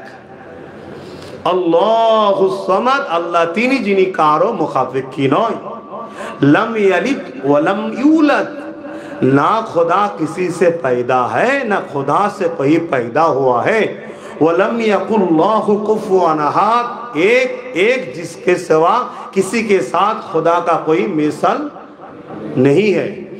অর্থাৎ আল্লাহ এক, অদ্বিতীয়, তিনার সমকক্ষ কেউ নেই। এটা হলো খোদার সংজ্ঞা, ডেফিনিশন। মক্কার মুশরিকরা যখন জিজ্ঞেস করলো মুহাম্মদ সাল্লাল্লাহু আলাইহি ওয়াসাল্লামকে আল্লাহকে, নবী বললেন না লা ইলাহা ইল্লাল্লাহ, তোমরা বলো আল্লাহকে সিওয়া কোই ইলাহা নেই। তো মক্কার মুশরিকরা জিজ্ঞেস করছে মুহাম্মদ সাল্লাল্লাহু আলাইহি ওয়াসাল্লাম আল্লাহকে, তখন আল্লাহ বলছে কুল হুয়াল্লাহু আহাদ, বলে দেন আল্লাহ তিনি যিনি এক। আমি জানতে চাইছি এখানে আল্লাহ, এখানে তাওহীদ বুঝাচ্ছে, কুল হুয়াল্লাহু আহাদ, বড় কাবলাম কুল, এটা তো তাওহীদ না, এটা তো রিসালাত, এটা তো নবীর, এটা তো নবীর অংশ। হুয়াল্লাহু আহাদ থেকে আল্লাহর সংজ্ঞা শুরু হলো, তাওহীদ শুরু হলো। আল্লাহ তো বলতে পারতেন হুয়াল্লাহু আহাদ, এ মক্কার মুশরিকেরা আল্লাহ তিনি যিনি এক। আল্লাহ তা করলেন না, আল্লাহ বললেন কুল হুয়াল্লাহু আহাদ, আপনি বলুন আল্লাহ তিনি এক। অতএব আমরা আল্লাহ শিক্ষাকে ছেড়ে দিয়ে ডাইরেক্ট যদি আল্লাহ ধরতে যাই, নবী ছেড়ে দিয়ে ধ্বংস হব। আল্লাহ নিজে পারেন প্রত্যেকের দিলে আল্লাহর আজমাত, আল্লাহর প্রেম, আল্লাহর একত্ববাদ প্রত্যেকের দিলে ভরে দিতে পারে না? পারে না? আল্লাহ করেছে? আল্লাহ করেনি। আল্লাহ তার হাবিবের মাধ্যম দিয়ে ঢুকাচ্ছে। কুল হু আল্লাহু আহাদ। হাবিব আপনি বলুন আল্লাহ তিনি যিনি এক। কি বুঝছেন আপনারা? হ্যাঁ, আল্লাহ চায় বান্দা যখন আসবে যেন বলে আমাকে মোহাম্মদ রসুলের খোদা। জোরে বলুন সুবহানাল্লাহ। কথা মাথায় ঢুকছে? সেই নবীকে ভালোবাসে। আসেন আমার নবী পাকের আরেকটু কথা বলি। আম্মা জানামিনা বলতে লেগেছে আব্দুল্লাহ সঙ্গে আমার বিবাহটা হয়ে গেল। হযরতে আব্দুল্লাহর পেশিনাতে আমার নবী পাকের নূর মুবারক ছিল। এই নূর কিভাবে দুনিয়া এসেছে আপনারা সবাই জানেন। তারপরে একটু আলোচনা করে দিয়ে যায়। এই নূর যখন আদম সাবিউল্লাহকে আল্লাহ তৈরি করলে, মাটি দ্বারা আদমকে বানিয়ে দেওয়া হলো। এ যুবকেরা, তরুণেরা, আদম নবীর শরীরে যখন রূহকে প্রবেশ করতে বলা হলো, রূহ তখন যেতে চাইছে না। আল্লাহ জানতে চাইলেন কেন যাচ্ছ না? ওই রূহ বলতে লেগেছেন আল্লাহ মাটির শরীর আদমের মধ্যে অন্ধকার। আল্লাহ পাক নূরে মুহাম্মদ রাসূলকে ওই যে আল্লাহর আরশে আজিমের নিচে পর্দা ছিল, যেখানে আদর যত্ন করে রেখেছিল, ওখান থেকে নিয়ে আদম আলাইহিস সালামের পুস্তে পিঠে রেখে দিল। রেখে দেওয়ার পরে আদম নবীর রূহ এমন করে আদম নবীর শরীরে ঢুকে গেল। সময়ের দিকে খেয়াল করে বেশি ডিফেন্সে যাচ্ছি না, বেশি বিস্তারিত যাচ্ছি না, সংক্ষেপ বলি শোনে। ওখান থেকে সীসা আলাইহিস সালামের গায়ে চলে এলো। এইভাবে নবীদের কাছে আস্তে আস্তে আস্তে হযরত ইব্রাহিম খলিলুল্লাহর গায়ে চলে এলো। এ যুবকেরা, তরুণেরা, ইব্রাহিম খলিল থেকে হযরত ইসমাইল জবিউল্লাহ হুজুরের কাছে এলো। ওখান থেকে আস্তে আস্তে আস্তে আমার নবী পাকের দাদা জান হযরত আব্দুল মুত্তালিব হুজুরের কাছে চলে এলো। হযরত আব্দুল মুত্তালিবের পেশিনাতে যখন নূর মুবারক চলে এলো, মক্কার মানুষেরা আব্দুল মুত্তালিবের দিকে তাকিয়ে থাকতো। এত সুন্দর, এত চমক দেখে সবাই দিবানা হয়ে আব্দুল মুত্তালিবকে মক্কা সরদার করে দিল। এই যুবকের অনেক বড় কথা রয়েছে। আব্রাহা বাদশার সঙ্গে লড়াই হয়েছিল, অনেক ইতিহাস, ওদিকে যাচ্ছি না। মনে রাখবেন আব্রাহা বাদশা যে জঙ্গলি জাবামন করে হাতিকে নিয়ে মক্কার উপরে হামলা করার অহংকার দেখিয়েছিল, আব্দুল মুত্তালিব যখন ওই হাতির সামনে যে দাঁড়ায়, হাতি ছুটে এসে হযরত আব্দুল মুত্তালিবের নবী দাদার পায়ের গোড়ায় নিজের মাথাকে নত করে দিয়েছিল। কেননা হাতি দেখে নিয়েছে আব্দুল মুত্তালিবের পেশিনাতে নূরে মুহাম্মদ রাসূল রয়েছে। পরের দিন আব্রাহা বাদশা যখন ওই হাতিকে চেষ্টা করছিল জড়াইয়ের জন্য মক্কায় নিয়ে আসবে, ওই হাতিকে কোনোভাবে আনতে পারে না। কেন হাতি জেনে গেছে নূর হলা এসে গেছে, ওখানে যাওয়া মানে আল্লাহর আযাবে ধ্বংস হতে হবে। এ দুনিয়ার মানুষ হাতি নবীকে চিনে গেল, মানুষের নবীকে চিনতে না পারি, এর থেকে বড় লজ্জা ধ্বংস আর কি হতে পারে? যা অন্যদিকে চলে যাচ্ছি। হযরত আব্দুল মুত্তালিবের পেশিনা থেকে ওই নূর হযরত আব্দুল্লাহ হুজুরের পেশিনাতে চলে এলো। আমার রাসূলুল্লাহর সঙ্গে, রাসূলুল্লাহর আব্বা জানের সঙ্গে হযরত আম্মা আমিনার নিকাহ হয়ে গেল। এই নিকাহ হয়ে যাবার পর ওই নূর আম্মা আমিনার গর্ভ মুবারকে চলে এলো। ওই পাক পবিত্র রহিম মুবারকে আমার রাসূলুল্লাহ নূর চলে এলো। 3-4 মাস যেতে না যেতে হযরত আব্দুল্লাহ হুজুর ব্যবসার জন্য শাম দেশে গেল। ফিরে আসার সময় ইন্তেকাল হয়ে গেল। এই খবরটা যখন আমিনা হুজুর পেলেন, বড় কাঁদতে লাগলো।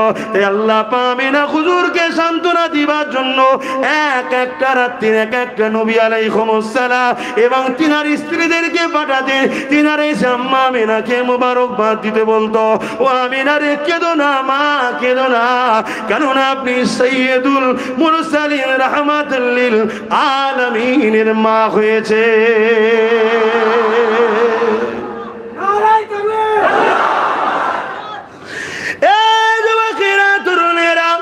আম্মা আমিনা বলতে লেগেছে এইভাবে আমার দিন রাত কাটে।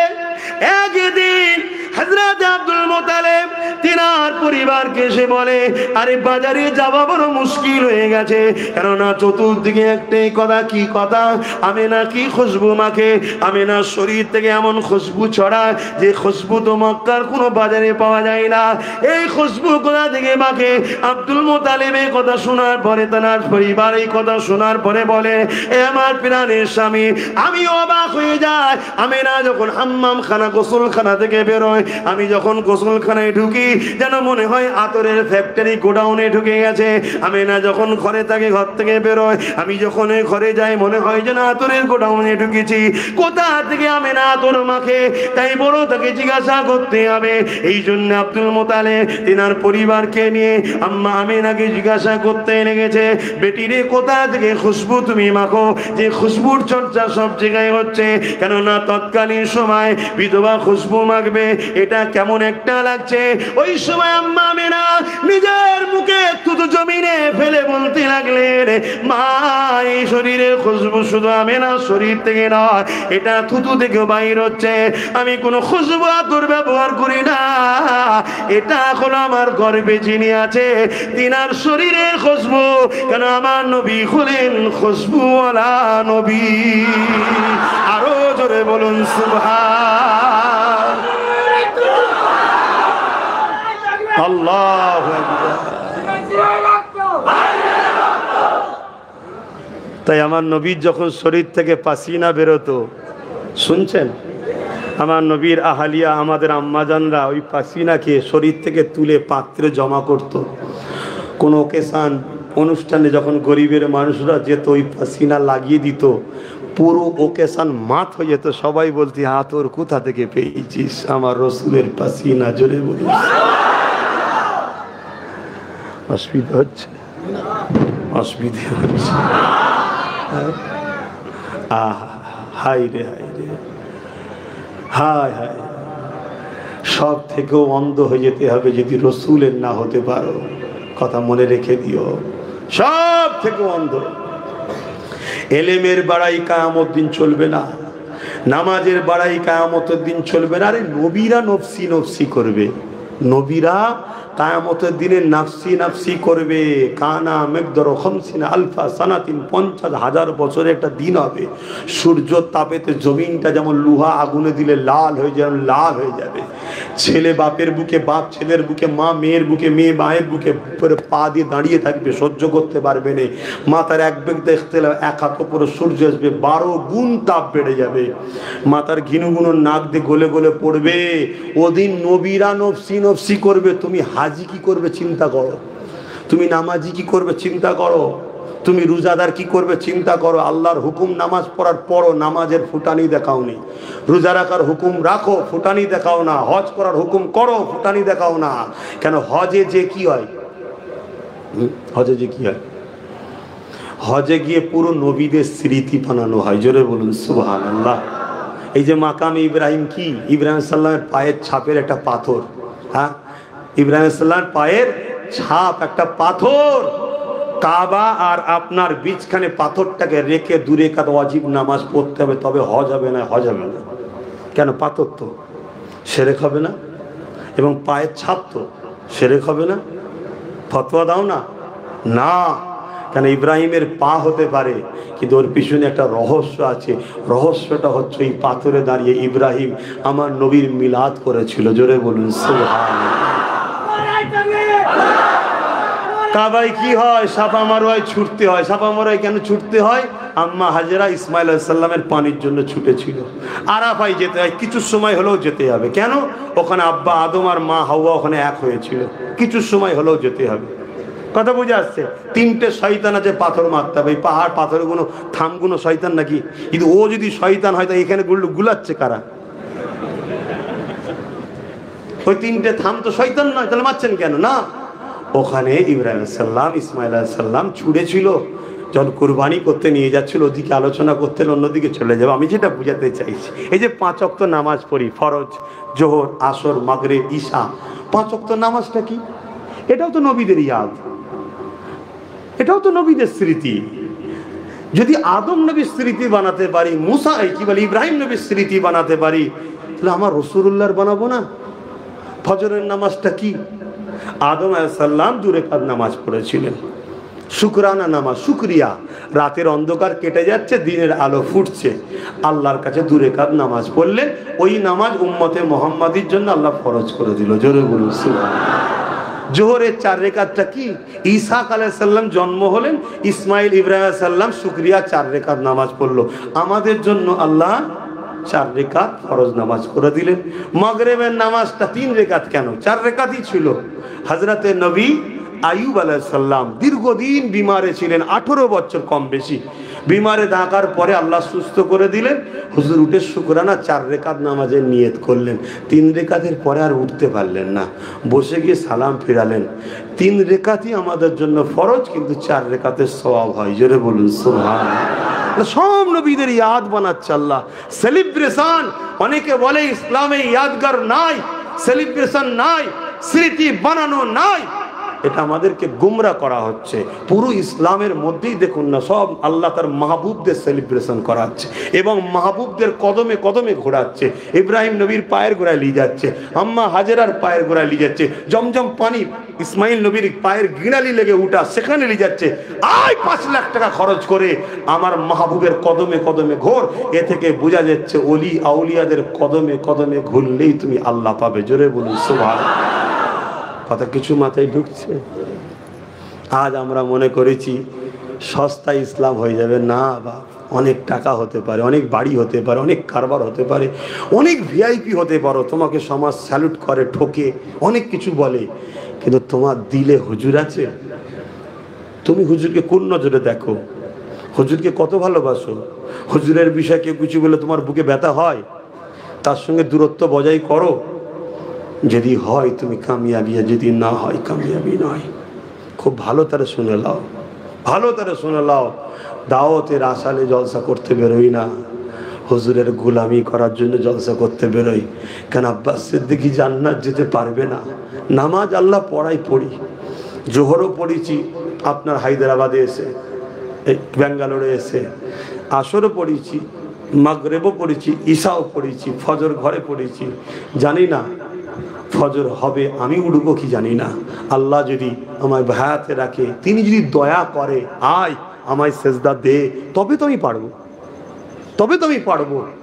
80 বছর 90 বছরের বুড়ো শীতকালে উজু করে মসজিদে যাচ্ছে, জন ছিল কম্বল মুড়িতে শুয়ে আছে। কেন? ওর নসিবে নাই আল্লাহকে সেজদা করা, ওই মুরব্বীর সেজদা করা বয়স আল্লাহ কপালে রেখেছে। এটা আল্লাহ শুকরিয়া আদায় করো যে আল্লাহ আপনাকে সেজদা করতে দিচ্ছেন। কিন্তু এগুলো দেখি আল্লাহর কাছে বাহানা হবে না, বাহানা হবে হুজুরের প্রেম, হুজুরের প্রেম, হুজুরের ভালোবাসা। এটা জান্নাতে যাওয়ার রাস্তা। আপনারা হজে যান না? হজে হজ যায় না? যায় না? কি লাগে হজে যেতে গেলে একটু বলবেন না? ভিসা লাগে, ভিসা, ভিসা লাগে। আমরা মানুষ বা মুসলিম, এটার নাম হলো পাসপোর্ট। আমরা মানুষ বা মুসলিম, এর নাম কি? পাসপোর্ট। খুব ভালো করে বুঝবেন।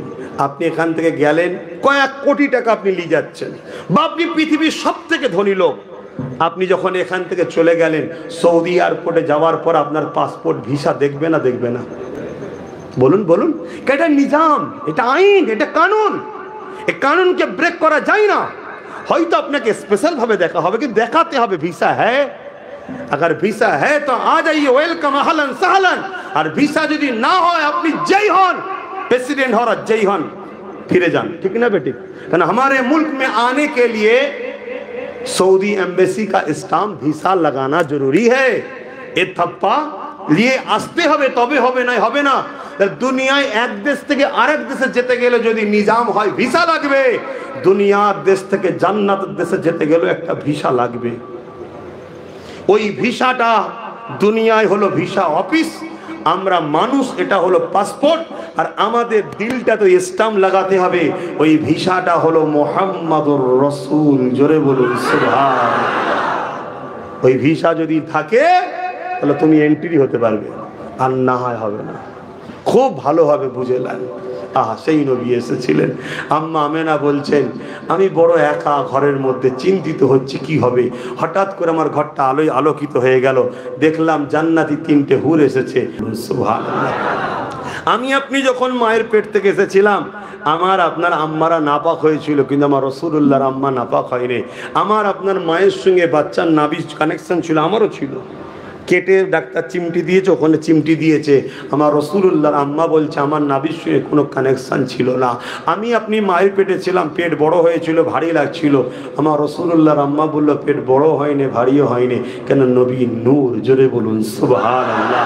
আমি আপনি যখন দুনিয়া এসেছি, নাপাকি হয়েছি, ব্যথা হয়েছে, যন্ত্রণা হয়েছে, এলাকার মানুষ জেনে গেছে একটা সন্তান হচ্ছে।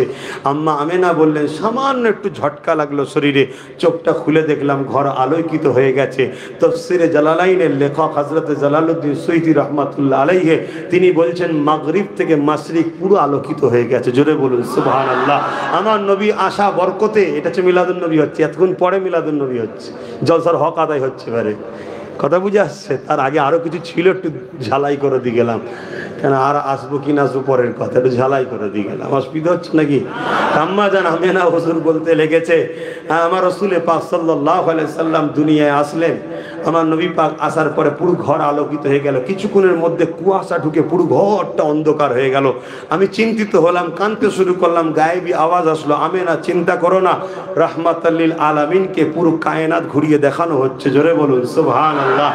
আমার রাসূল পাক সাল্লাল্লাহু আলাইহি সাল্লাম দুনিয়ার জমিনে আসলেন। শাম দেশের কি বলে পারস্যতে 1000 বছরের একটা আগুনের পুজো হতো। পারস্যই 1000 বছরের অগ্নি কোনোদিন বন্ধ হয়নি। আমার নবী যেই দুনিয়ায় আসলো দপ করে আগুনটা বন্ধ হলো। জোরে বলুন সুবহানাল্লাহ। আমার নবী পাক সাল্লাল্লাহু আলাইহি সাল্লাম দুনিয়ায় আসাতে কিসরা কাসাব সব আস্তে আস্তে তাদের যে বাড়ি ফাটল ছিল, তারা অহংকারী করতো, যেমন টাইটানিক জাহাজ অহংকার করতো, তাদের দেওয়াল ফেটে গেল। জোরে বলুন সুবহানাল্লাহ। সব যা ঘটনা ঘটছে এগুলোকে আরবিতে বলা হয় মোজেজা। মোজেজা নবীদের দ্বারা হয়, নবী শিশু নবী হয়ে এসেছে। জোরে বলুন সুবহানাল্লাহ। কথা বুঝে আসছে তো নাকি? এবারে চলে আসুন, আরবের স্টাইল ছিল হুজুরের, আরবের স্টাইল ছিল সন্তান হলেই না গ্রাম্য এলাকায় দেয়। যেমন আপনাদের এটা বেঙ্গালোর, এখানে দেখুন বিহারি পাওয়া যাবে, উত্তরপ্রদেশের পারে উড়িয়া পাওয়া যাবে, বাঙালি পাওয়া যাবে, 1000 রকম মানুষ। এখানের ভাষাটাও কেমন, সবার একটু টুলি 1000 রকম খিচড়ি ভাষা, তাই তো নাকি? তা যে মেন যে মাতৃভাষা সেটা যাতে পায় আরবের, তাই বাচ্চা হওয়ার সাথে সাথে গ্রাম্য এলাকায় দিত। তো আমার রাসূল পাক সাল্লাল্লাহু আলাইহি সাল্লামকে অনেক বড় কথা, দুধমা হালিমা নিয়ে যাচ্ছে। দুধমা হালিমার উটনি ছিল বড় দুর্বল, খোঁড়া ছিল, পায়ে চোট ছিল, রুগা ছিল, দুর্বল ছিল, কেন গরিব ছিলেন হালিমা হুজুর।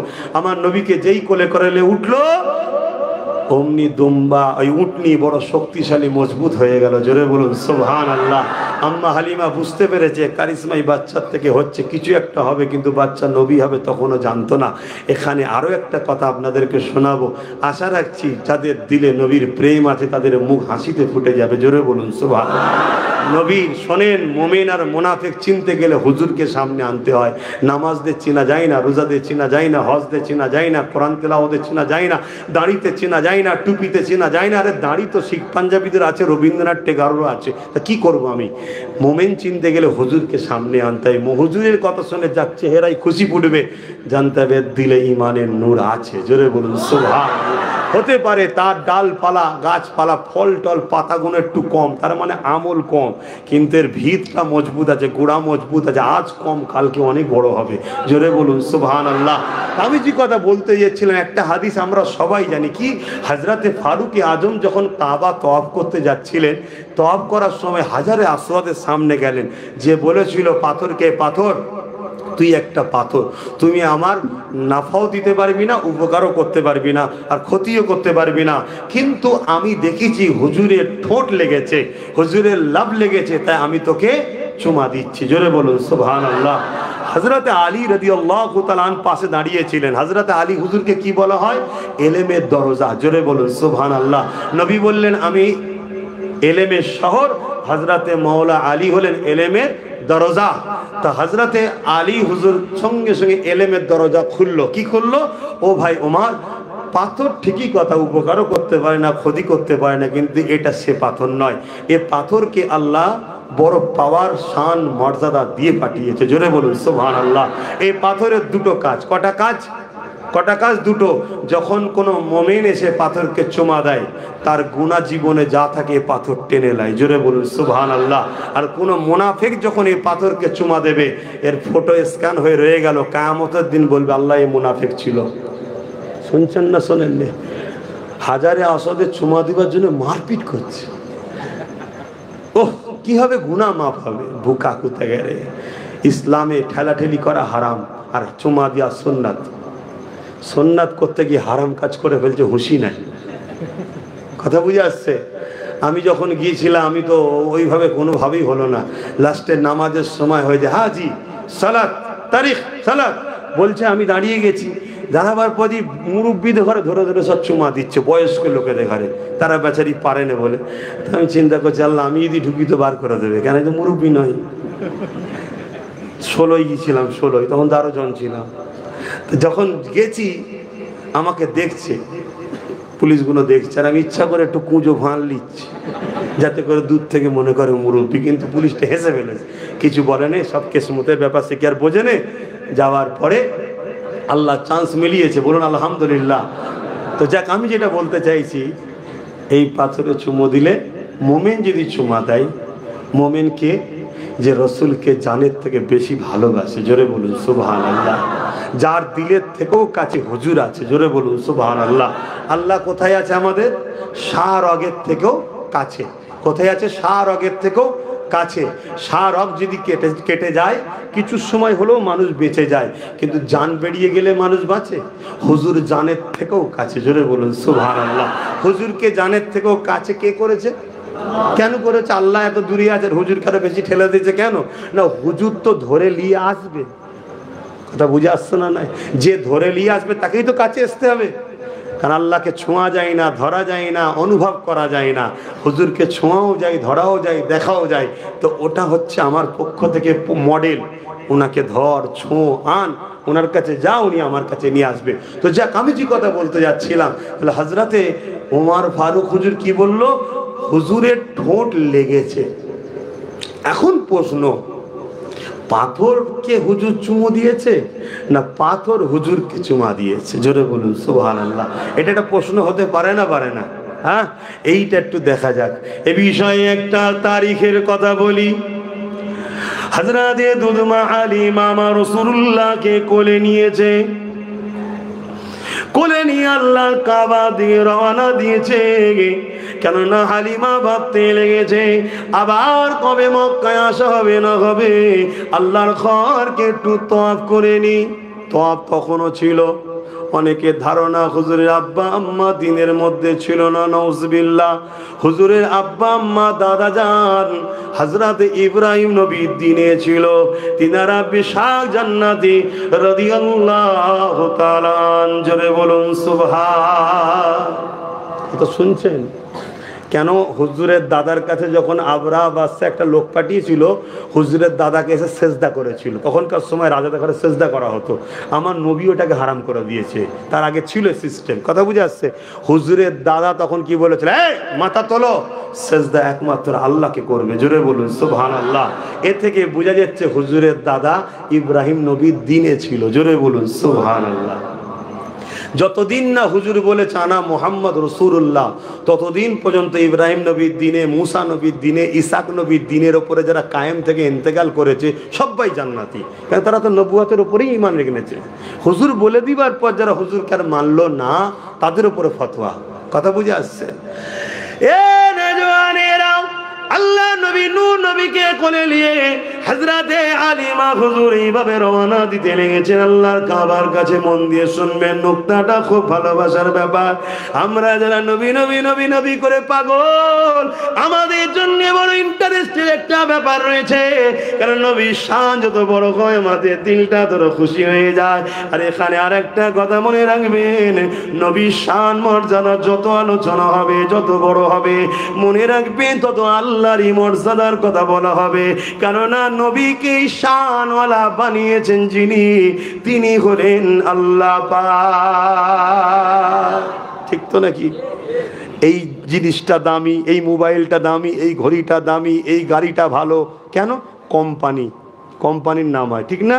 তাহলে আমার রাসূলুল্লাহ যত মাকাম শান মর্যাদার আলোচনা হবে, মূলত যিনি সৃষ্টি করেছেন তারই শান, তারই কুদরত, তারই ক্ষমতার কথা আলোচনা হচ্ছে।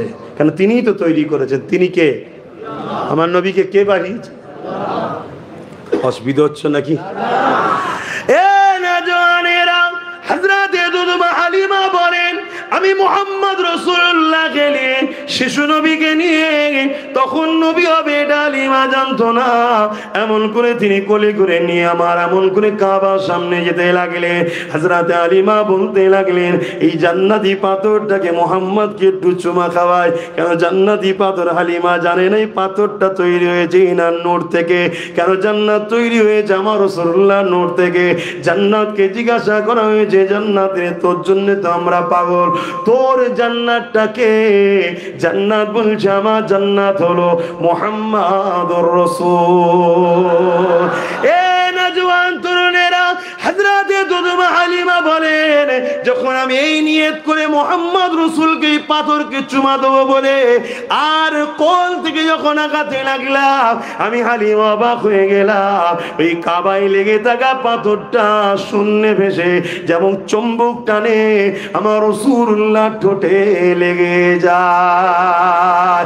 এ থেকে বলতে আমি বাধ্য হচ্ছি, রাসূলুল্লাহ পাথরকে চুমা দেয় রে। পাথর আমার নবী ঠোঁটে চুমা দিয়ে নিজেকে ধন্য বানিয়েছে। সেই নবীকে ভালোবাসেন, প্যার করেন, মহব্বত করেন। এই যে তোমরা হাসছো, এতে ঈমান চলে যাবে জানো? ওই ও যে বলছে লাব্বাইকা ইয়া রাসূলুল্লাহ, এই যে হাসছো, ঈমান চলে যাবে। এর কি করার জিনিস নয়। সবার কণ্ঠের আওয়াজ ক্ষমতা সমান নয়। ও বলতে গিয়ে বসে যাচ্ছে, কিন্তু দিল থেকে বলছে। তোমার হাসছো, মনে মনে তওবা করে লাও। জানো না, তওবা করে লাও। এর কি করার জিনিস নয়। আমি খুব ঠান্ডা মাথায় বলে যাচ্ছি। এটা কি? হ্যাঁ, কার মাথায় আছে? আমার মাথায়। কে কিনেছে? আমি। কিন্তু এই টুপিটা যদি কারো মাথায় না থাকে, সে কিন্তু কাফের নয়। কিন্তু এই টুপিটাকে কেউ যদি তুচ্ছ তাচ্ছিল্য করে, সে কাফের হয়ে যাবে। এটা হুজুরের পছন্দ, এটা আমার নবীর পছন্দ। কার মাথায় আছে বড় কথা নয়, কে কিনেছে বড় কথা নয়, এটা হুজুরের পছন্দ। তাহলে হুজুরের পছন্দকে তুচ্ছ তাচ্ছিল্য করলে কাফের হয়ে যাবে। পরে নে, সুন্নতের সওয়াব নেই, কিন্তু তুচ্ছ তাচ্ছিল্য করলে ঈমান চলে যাবে। এটা হুজুরের সঙ্গে জড়িয়ে আছে। কথা বুঝে আসছে? হুজুরের সঙ্গে জুতো জড়িয়ে থাকার জন্য আল্লাহর আরশে আজিমে ওঠার চান্স পেয়েছে। জোরে বলুন সুবহানাল্লাহ। হুজুরকে ভালোবাসে। এজন্যই তো হুজুর বললেন, প্রত্যেকটা গার্জেনের উচিত 3টে শিক্ষা দিয়ে তার বাচ্চাদের ঘরে। আমরা তো আমাদের বাচ্চাদের দিতে পারিনি 3টে শিক্ষা। আজকে সবাই ডাক্তার বানাচ্ছেন, উকিল বানাচ্ছেন, জজ বানাচ্ছেন, ডিএম বানাচ্ছে, ভিডিও বানাচ্ছেন। বানান, কোনো আপত্তি নেই, করুন। কিন্তু মনে রাখবেন, তামাম পৃথিবীর সব থেকে বড় বিজ্ঞানীকে নিয়ে আসেন, এক জায়গায় বসান, আর আমার ঘরের মাদ্রাসার 8 বছরের বাচ্চাটাকে নিয়ে আসেন, বসান। তামাম পৃথিবীর বড় বিজ্ঞানীকে জিজ্ঞেস করুন সাতটাবক আসমানের ওপরে কি আছে, সে বলবে লা আদরি, জানি না। আমার ঘরের মাদ্রাসার 8 বছরের ছেলেটা বলবে তার উপরে আল্লাহর আর্টস আছে। জোরে বলুন সুবহানাল্লাহ। পৃথিবীর বড় বিজ্ঞানীও আমার ঘরের 8 বছরের ছেলের কাছে ফেল। এটা মুহাম্মদ রাসূলের বাদাউলত। জোরে বলুন সুবহানাল্লাহ। তাই আমি বলবো, ডাক্তার করুন, ইসলামে নিষেধ নাই। ইংলিশ পড়ান, আরও সব জেনারেল লাইনে শিক্ষা দেন, অসুবিধে নাই, করতে হবে। কম্পিটিশনের সময় সব শিখতে হবে। কিন্তু হুজুর বললেন 3টে শিক্ষা আগে দাও। প্রথম নম্বর হলো রাসূলের প্রেম ও আদবের শিক্ষা দাও। দ্বিতীয় নম্বর নবীর আহালদের প্রেম আদবের শিক্ষা দাও। 3 নম্বর কোরআনের শিক্ষা দাও। এখন মাথায় ঢুকতে পারে 3 নম্বর কেন কোরআন বলল। আরে কোরআনের লোডটাকে নিতে গেলে একটা জায়গা তৈরি করতে হবে। ওই মজবুত জায়গাটা হলো হুজুরের প্রেম ও হুজুরের আহালদের প্রেম। যখন দিলে হবে, দিলটা তখন মজবুত শক্তিশালী হবে, তখন তুমি কোরআনের জ্ঞান রাখতে পারবে। আর না হয় হযরত আলী হুজুরকে যারা শহীদ করেছিল, সেও বড় কোরআনের পণ্ডিত ছিল। তার মাথায় ঢুকছে না? ঢোকে নেই। হযরত ওমর ফারুক হুজুরকে যারা শহীদ করেছিল, তারাও কোরআনের বড় পণ্ডিত ছিল, কিন্তু এই লোড রাখতে পারেনি। ওই জন্য লোডটাকে রাখো। তো যাক, আমি অন্যদিকে চলে যাচ্ছি। খারাপ নেবেন? খারাপ লিখছেন নাকি? খবরদার, কোনো জিনিসকে নিয়ে রহস্য করবেন না। আপনার সাউন্ড, সবার সাউন্ড কি সমান? কিন্তু সে দিচ্ছে ভালোবাসায়, লাব্বাইক ইয়া রাসূলুল্লাহ, তার মানে কি? হুজুর আমি হাজির আছি। তো হুজুর হাজির আছি বলার অসুবিধে কি আছে? হুজুর তো জানের থেকেও কাছে আছে। কথা মাথায় ঢুকছে না? ঢোকে না? এই তো সমস্যা কোথায়? সাহাবা হুজুররা বলেছেন ইয়া রাসূলুল্লাহ, সাহাবা হুজুররা বলেছেন 10,000 মাইল দূর থেকে অসুস্থ সাহাবী ছিলেন, তিনাকে জিজ্ঞেস করা হয়েছিল অসুস্থ ভালো হচ্ছে না, বলল আপনি সব থেকে বেশি যাকে ভালোবাসেন তাকে ডাকেন। উনি দাঁড়িয়ে গিয়ে বলেছিল ইয়া রাসূলুল্লাহ, সঙ্গে সঙ্গে সুস্থ হয়ে গিয়েছিলেন। জোরে বলুন সুবহানাল্লাহ। কথা মাথায় ঢুকছে? যাক বাবা, আর আগাচ্ছি না, আপনারাও কাজে খাটাখাটনি মানুষ। আজকে রবিবার ছুটি আছে, কিন্তু তারপরও রাত অনেক হয়ে যাচ্ছে, আর আমারও রোজই ছুটতে হয়, তাই একটু সংক্ষেপ করছি। আসুন হুজুরকে একটু সালাম দেবো আদবের সাথে। এ নবী সালাম।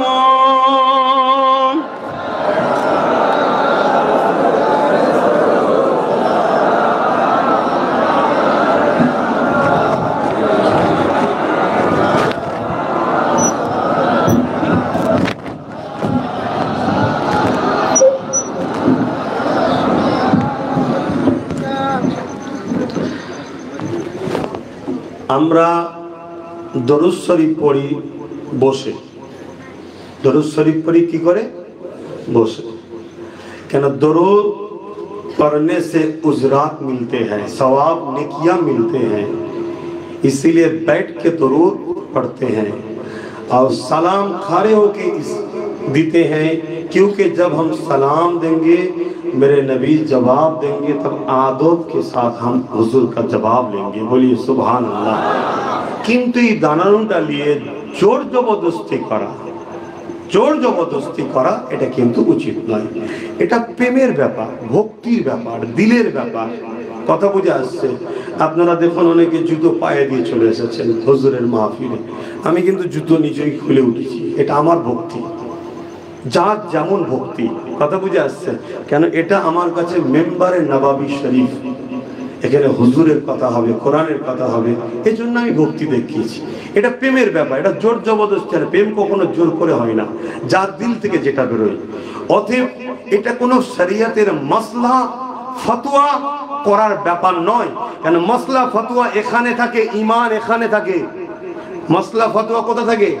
এখানে। আর ঈমান এখানে থাকে। এখানে প্রেম আর আদবের জায়গা এটা, এটা ঈমানের জায়গা, আর মাসলা ফতোয়ার জায়গা এটা। আলেমকে যদি জিজ্ঞেস করো মাসলা এখান থেকে দেবে, আর আশিককে জিজ্ঞেস করো এখান থেকে কথা বলবে। কথা বুঝে আসছে? এটা প্রেমের ব্যাপার। বাবুল আদব কিতাবুল কিয়াম, সাহাবা হুজুররা নবী পাককে দাঁড়িয়ে দাঁড়িয়ে সালাম দিতেন। জোরে বলুন সুবহানাল্লাহ। নবী পাকের কলিজার টুকরি খাতুনে জান্নাত ফাতেমা তাজ-জাহরা রাদিয়াল্লাহু তাআলা আন হুজুরের ঘরে যখন আমার রাসূল যেতেন, হুজুরকে দেখে খাতুনে জান্নাত খাড়ে হয়ে যেতেন, দাঁড়িয়ে যেতেন, দাঁড়িয়ে গিয়ে সালাম দিতেন। জোরে বলুন সুবহানাল্লাহ। আবার আমার নবীর কাছে যখন ফাতেমা তাজ-জাহরা আসতেন বাপের বাড়িতে, আমার হুজুর ফাতেমা তাজ-জাহরাকে দেখে দাঁড়িয়ে যেতেন। জোরে বলুন সুবহানাল্লাহ। এসে হুজুর সালাম দিতেন। এটা হলো আদব আর স্নেহ, এই ভক্তি ভালোবাসার সাথে আমরা দিয়ে থাকি। এবং কোরআনে ইশারাতান আল্লাহ বললেন তাসলিমা, সবথেকে উত্তম ভক্তি ভালোবাসার সাথে হুজুরকে সালাম দাও, দিবার মতো করে দাও। তাই আমরা দাঁড়িয়ে সালাম দিই। কিন্তু এটা নিয়ে আবার বলছি, নিজেদের মধ্যে বাড়াবাড়ি, ঠেলাঠেলি, ঝগড়া ফাসাদ করা কোনোভাবে নবীর মান্যে ওয়ালাদের কাম্য হবে না। কথা কিছু বুঝে আসছে? কেন আমাদেরকে এক মুঠো হয়ে থাকা দরকার, এক মুঠো হয়ে থাকা দরকার। অতএব আসুন আমরা প্যার ভরা ভালোবাসায় উচ্চ আওয়াজে দাঁড়িয়ে দাঁড়িয়ে হুজুরকে সালাতু সালামের নজরানা পাঠাবো। ইয়া নবী সালাম, ইয়া রাসূল, ইয়া হাবিব সালাম,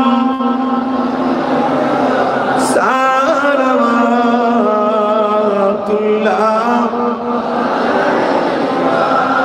ইয়া নবী মদিনা হতে সব কিছু পারে ইন্দেখিতে মোদের লাশ কবরে এরাখিলে লইবেন আপন করে নবী সালাম ইয়া রাসূল ইয়া হাবিব সালাম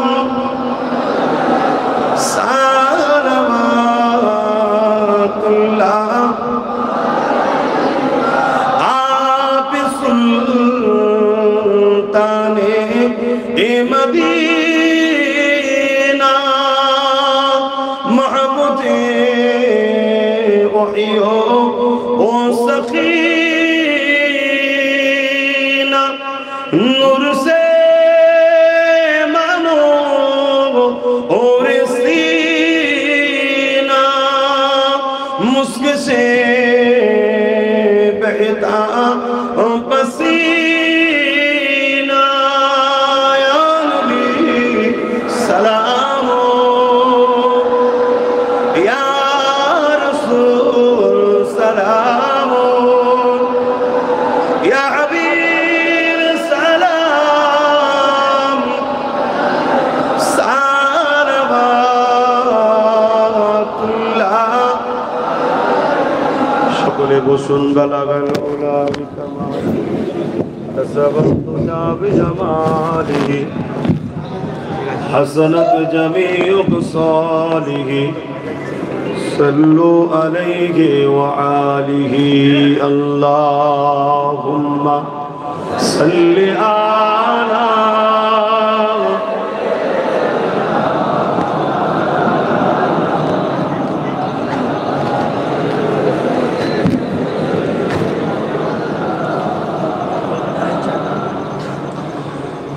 सय्यदुल अंबिया खातमुल मुरसलीन सय्यदुल अंबिया खातमुल मुरसलीन मेरे प्यारे नबी तुम सा कोई नहीं मेरे प्यारे नबी तुम सा कोई नहीं सय्यदुल अंबिया खातमुल मुरसलीन सय्यदुल अंबिया खातमुल मुरसलीन चाँद से बढ़ के है तेरी प्यारे ज़बी चाँद से बढ़ के है तेरी प्यारे ज़बी मेरे प्यारे नबी तुम सा कोई नहीं तुम सा कोई नहीं सय्यदुल अंबिया खातमुल मुरसलीन सय्यदुल अंबिया खातमुल मुरसलीन मेरे प्यारे नबी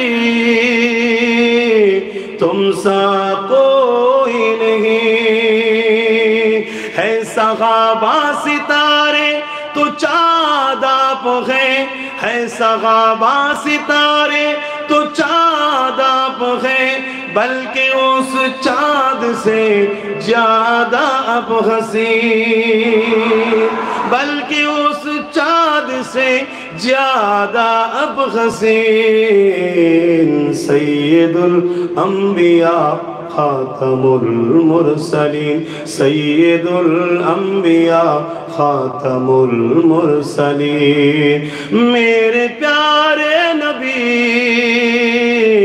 तुम सा कोई नहीं आका मेरा जुआ लू का क्या शान है आका मेरा जुआ लू का क्या शान है आप तो हो गए लाम खान के मकीन যেখানে কোনো মাকান নাই সেখানে আমার রাসূল গেছে কোথায় আল্লাহ আরশের উপরের বাবা জোরে বলুন সুবহানাল্লাহ যেখানে কোনো অক নাই কাল নাই সেকেন্ড নাই টাইম নাই মাকাম নাই সেখানেও হুজুর গেছে কথা মাথায় ঢুকছে? হুজুর নূরের জগৎ থেকে আনে বাসারিয়াতের জগতে দেয়, তাই হুজুর নূর ওয়ালা মানুষ। জোরে বলুন সুবহানাল্লাহ। आका मेरा जवालों का क्या शान है, आप तो हो गए लामकान के मकीन। सैयदुल अंबिया खातमुल मुरसलीन, सैयदुल अंबिया खातमुल मुरसलीन। मेरे प्यारे नबी तुम सा कोई नहीं, सैयदुल अंबिया खातमुल मुरसलीन। अल्लाहुम्मा सल्ली अला।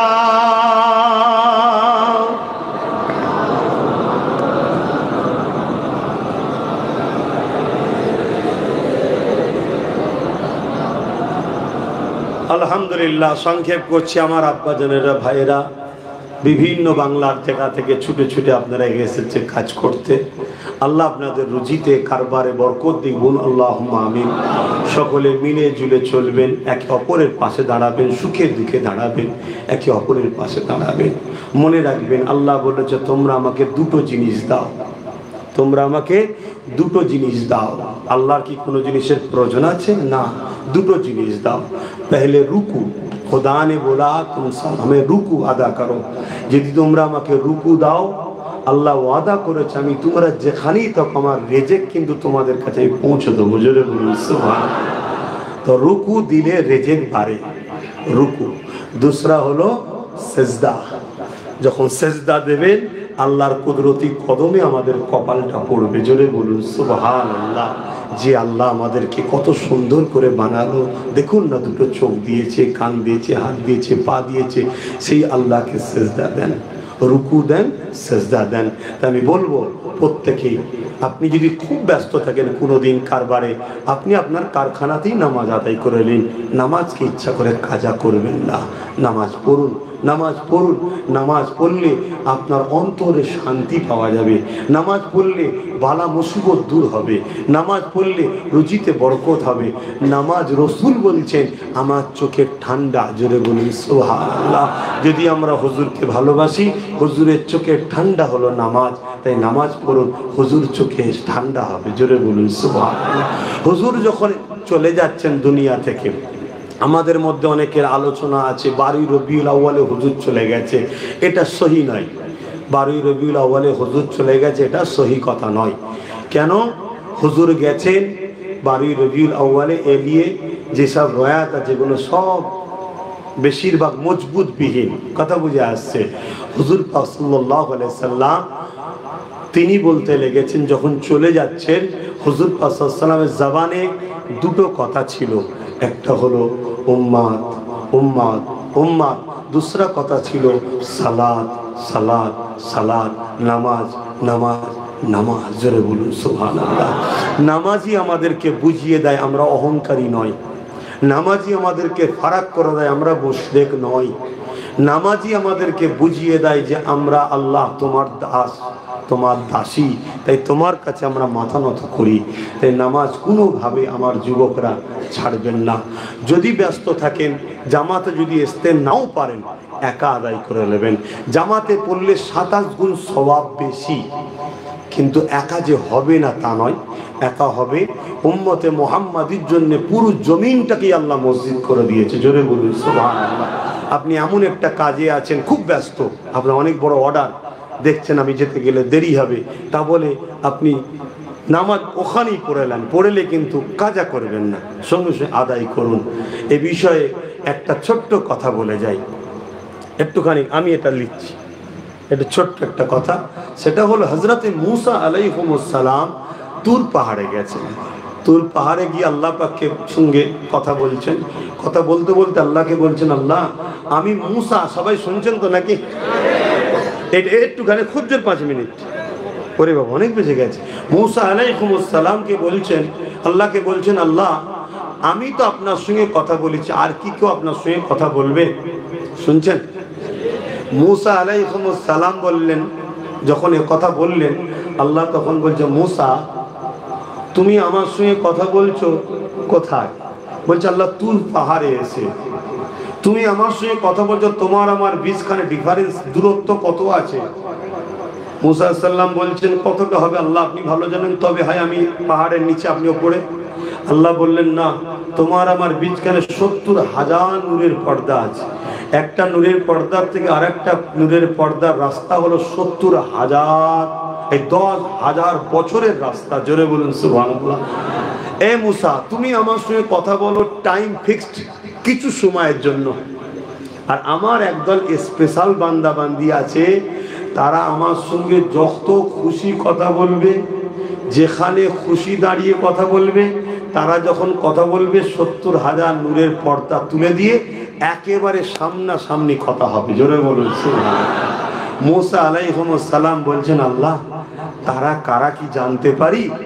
আমার আল্লাহ বললেন ওরা হলো আমার আখিরি নবীর উম্মত। জোরে বলুন সুবহানাল্লাহ। তারা যখন নামাজে দাঁড়াবে, খুব ভালো করে শুনবেন, নামাজে যখন দাঁড়াবে, নামাজের যে কিয়াম আছে তাহারিমা বেদে, তখন কেরাত শুরু করবে।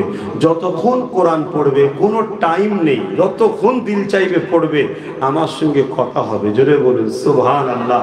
মুসা তুমি বেশিক্ষণ কথা বলতে পারো না, কিন্তু তারা যতক্ষণ খুশি কথা বলতে পারে, পুরো কোরআনও দাঁড়িয়ে দাঁড়িয়ে খতম করতে পারে, কোনো লিমিট নাই। আমি আল্লাহর সঙ্গে কথা বলেই যাবে। জোরে বলুন সুবহানাল্লাহ। দ্বিতীয় নম্বর, তারা যখন আমার নামাজে দাঁড়াবে, সমস্ত নূরের পর্দা তুলে দিয়ে একেবারে আমি আল্লাহ কুদরতি ভাবে তাদের কাছে হাজির হয়ে যাই। জোরে বলুন সুবহানাল্লাহ। এই নামাজকে যদি ছেড়ে দাও যুবক, তাহলে আমাদেরকে তো যারা সোজা হয়ে দাঁড়াতে পারে না, যারা আমাদের দরজার গোড়ায় এসে পারমিশন নিত এন্ট্রি হতে পারবো, তারা আজকে আমাদেরকে পিটিয়ে যাচ্ছে। কারণ কি? আমরা মসজিদের আওয়াজ ছেড়ে দিয়েছি, আমরা খোদার ঘরকে ভালোবাসা ছেড়ে দিয়েছি, তাই আমাদের ঘরে খোদা অশান্তি লেগিয়ে রেখেছে। তা আসুন আল্লাহর নামাজকে আমরা মজবুত করে ধরি, হুজুর যেভাবে আমাদেরকে পড়তে বলেছে সেভাবে পড়ি, হুজুরের মহব্বত ভালোবাসা ঈমান হালে রেখে পড়ি। দেখবেন আবার আল্লাহ আমাদের ঘরে তাজ ও তক্তা সব ফিরিয়ে দেবে, আবার শান ওয়ালা হব, আবার ইমাম মেহদী সাল্লাম আসবে, আবার আমরা তিনার সৈন্য হয়ে পুরো পৃথিবীতে শান্তি ও আমান আমরাই প্রতিষ্ঠিত করব। জোরে বলুন সুবহানাল্লাহ। এতে ভয় খাবারও কিছু নেই, লজ্জা করারও কিছু নেই। বলেছি আমি দায়িত্ব নিয়ে বলছি, চিন্তার কিসের। আসেন কথা আর নয়, দরুদ শরীফ সূরা ফাতিহা ইখলাস শরীফ পড়ুন, দোয়া চাওয়া হবে। কিছু তেলাওয়াত আছে, কিছু তাবারুক করেছে প্যাকেট যাবে। বাইরে যারা আছে তারা যদি আগে লেলাই তিরা পাবেই না। তো বাইরে আছো তো, ওই যারা হুড়ো দিচ্ছ ওরা কারা? প্যাকিং করছে না না, জলসা যদি বাইরে থেকে শোনে আলাদা কথা, কেন হক তো এদের বানে না, আগে আগে তো হক এদের। কেন এরা হুজুরের তো মিলাদে মাহফিলে একদম শুরু থেকে এসে এতক্ষণ সময় দিল, অতএব প্রথম তো হক এদের হয়। এরা খাবার পাওয়ার পরে বেঁচে থাকলে যেগুলো ঘুড়ি চিজ বাবা লে আমাদের খাতিরে তোরাও লেবার ভাই, এদেরকে কি ফাটলো দেখার দরকার। আমি কারো ধার ধরে চলি না, আমার স্পেশাল কথা ভাই, কথা বুঝে আসছে। এজন্য দেখবেন আমার সঙ্গে অনেকের পটে না। আমি থোড়াই দিই নাকি, তাদেরকে পাত্তা দিই নাকি, আমি কাউকে পাত্তা দিই না। আমি পাত্তা দিই যার মধ্যে হুজুরের প্রেম আছে, আমি তাকে পাত্তা দিই। যার মধ্যে হুজুরের প্রেম নেই, সে আমার দেশের প্রাইম মিনিস্টার হোক, আমার রাজ্যের সিএম হোক, কিচ্ছু পাত্তা দিই না। আমি একদম স্পেশাল কথা বলে যাচ্ছি, যে আমার হুজুরের আমি তার। যদি কোনোদিন হুজুরের গোলামের জুতোটাকেও পরিষ্কার করে দিতে হয় তাও দিতে রাজি আছি, কিন্তু প্রাইম মিনিস্টারের সাথে বসে খানা খেতেও রাজি নয়। কথা কিছু মাথায় ঢুকছে? এবার এই কথা শুনে আপনি আমাকে পাগল ভাববেন কি ভাববেন সেটা আপনার ব্যাপার। তেলাওয়াত করেন, দোয়া চাওয়া হবে, দোয়ার পর তাবারুক দেওয়া হবে, বেরোবেন, বেরোবার সময় দিয়ে দেওয়া হবে।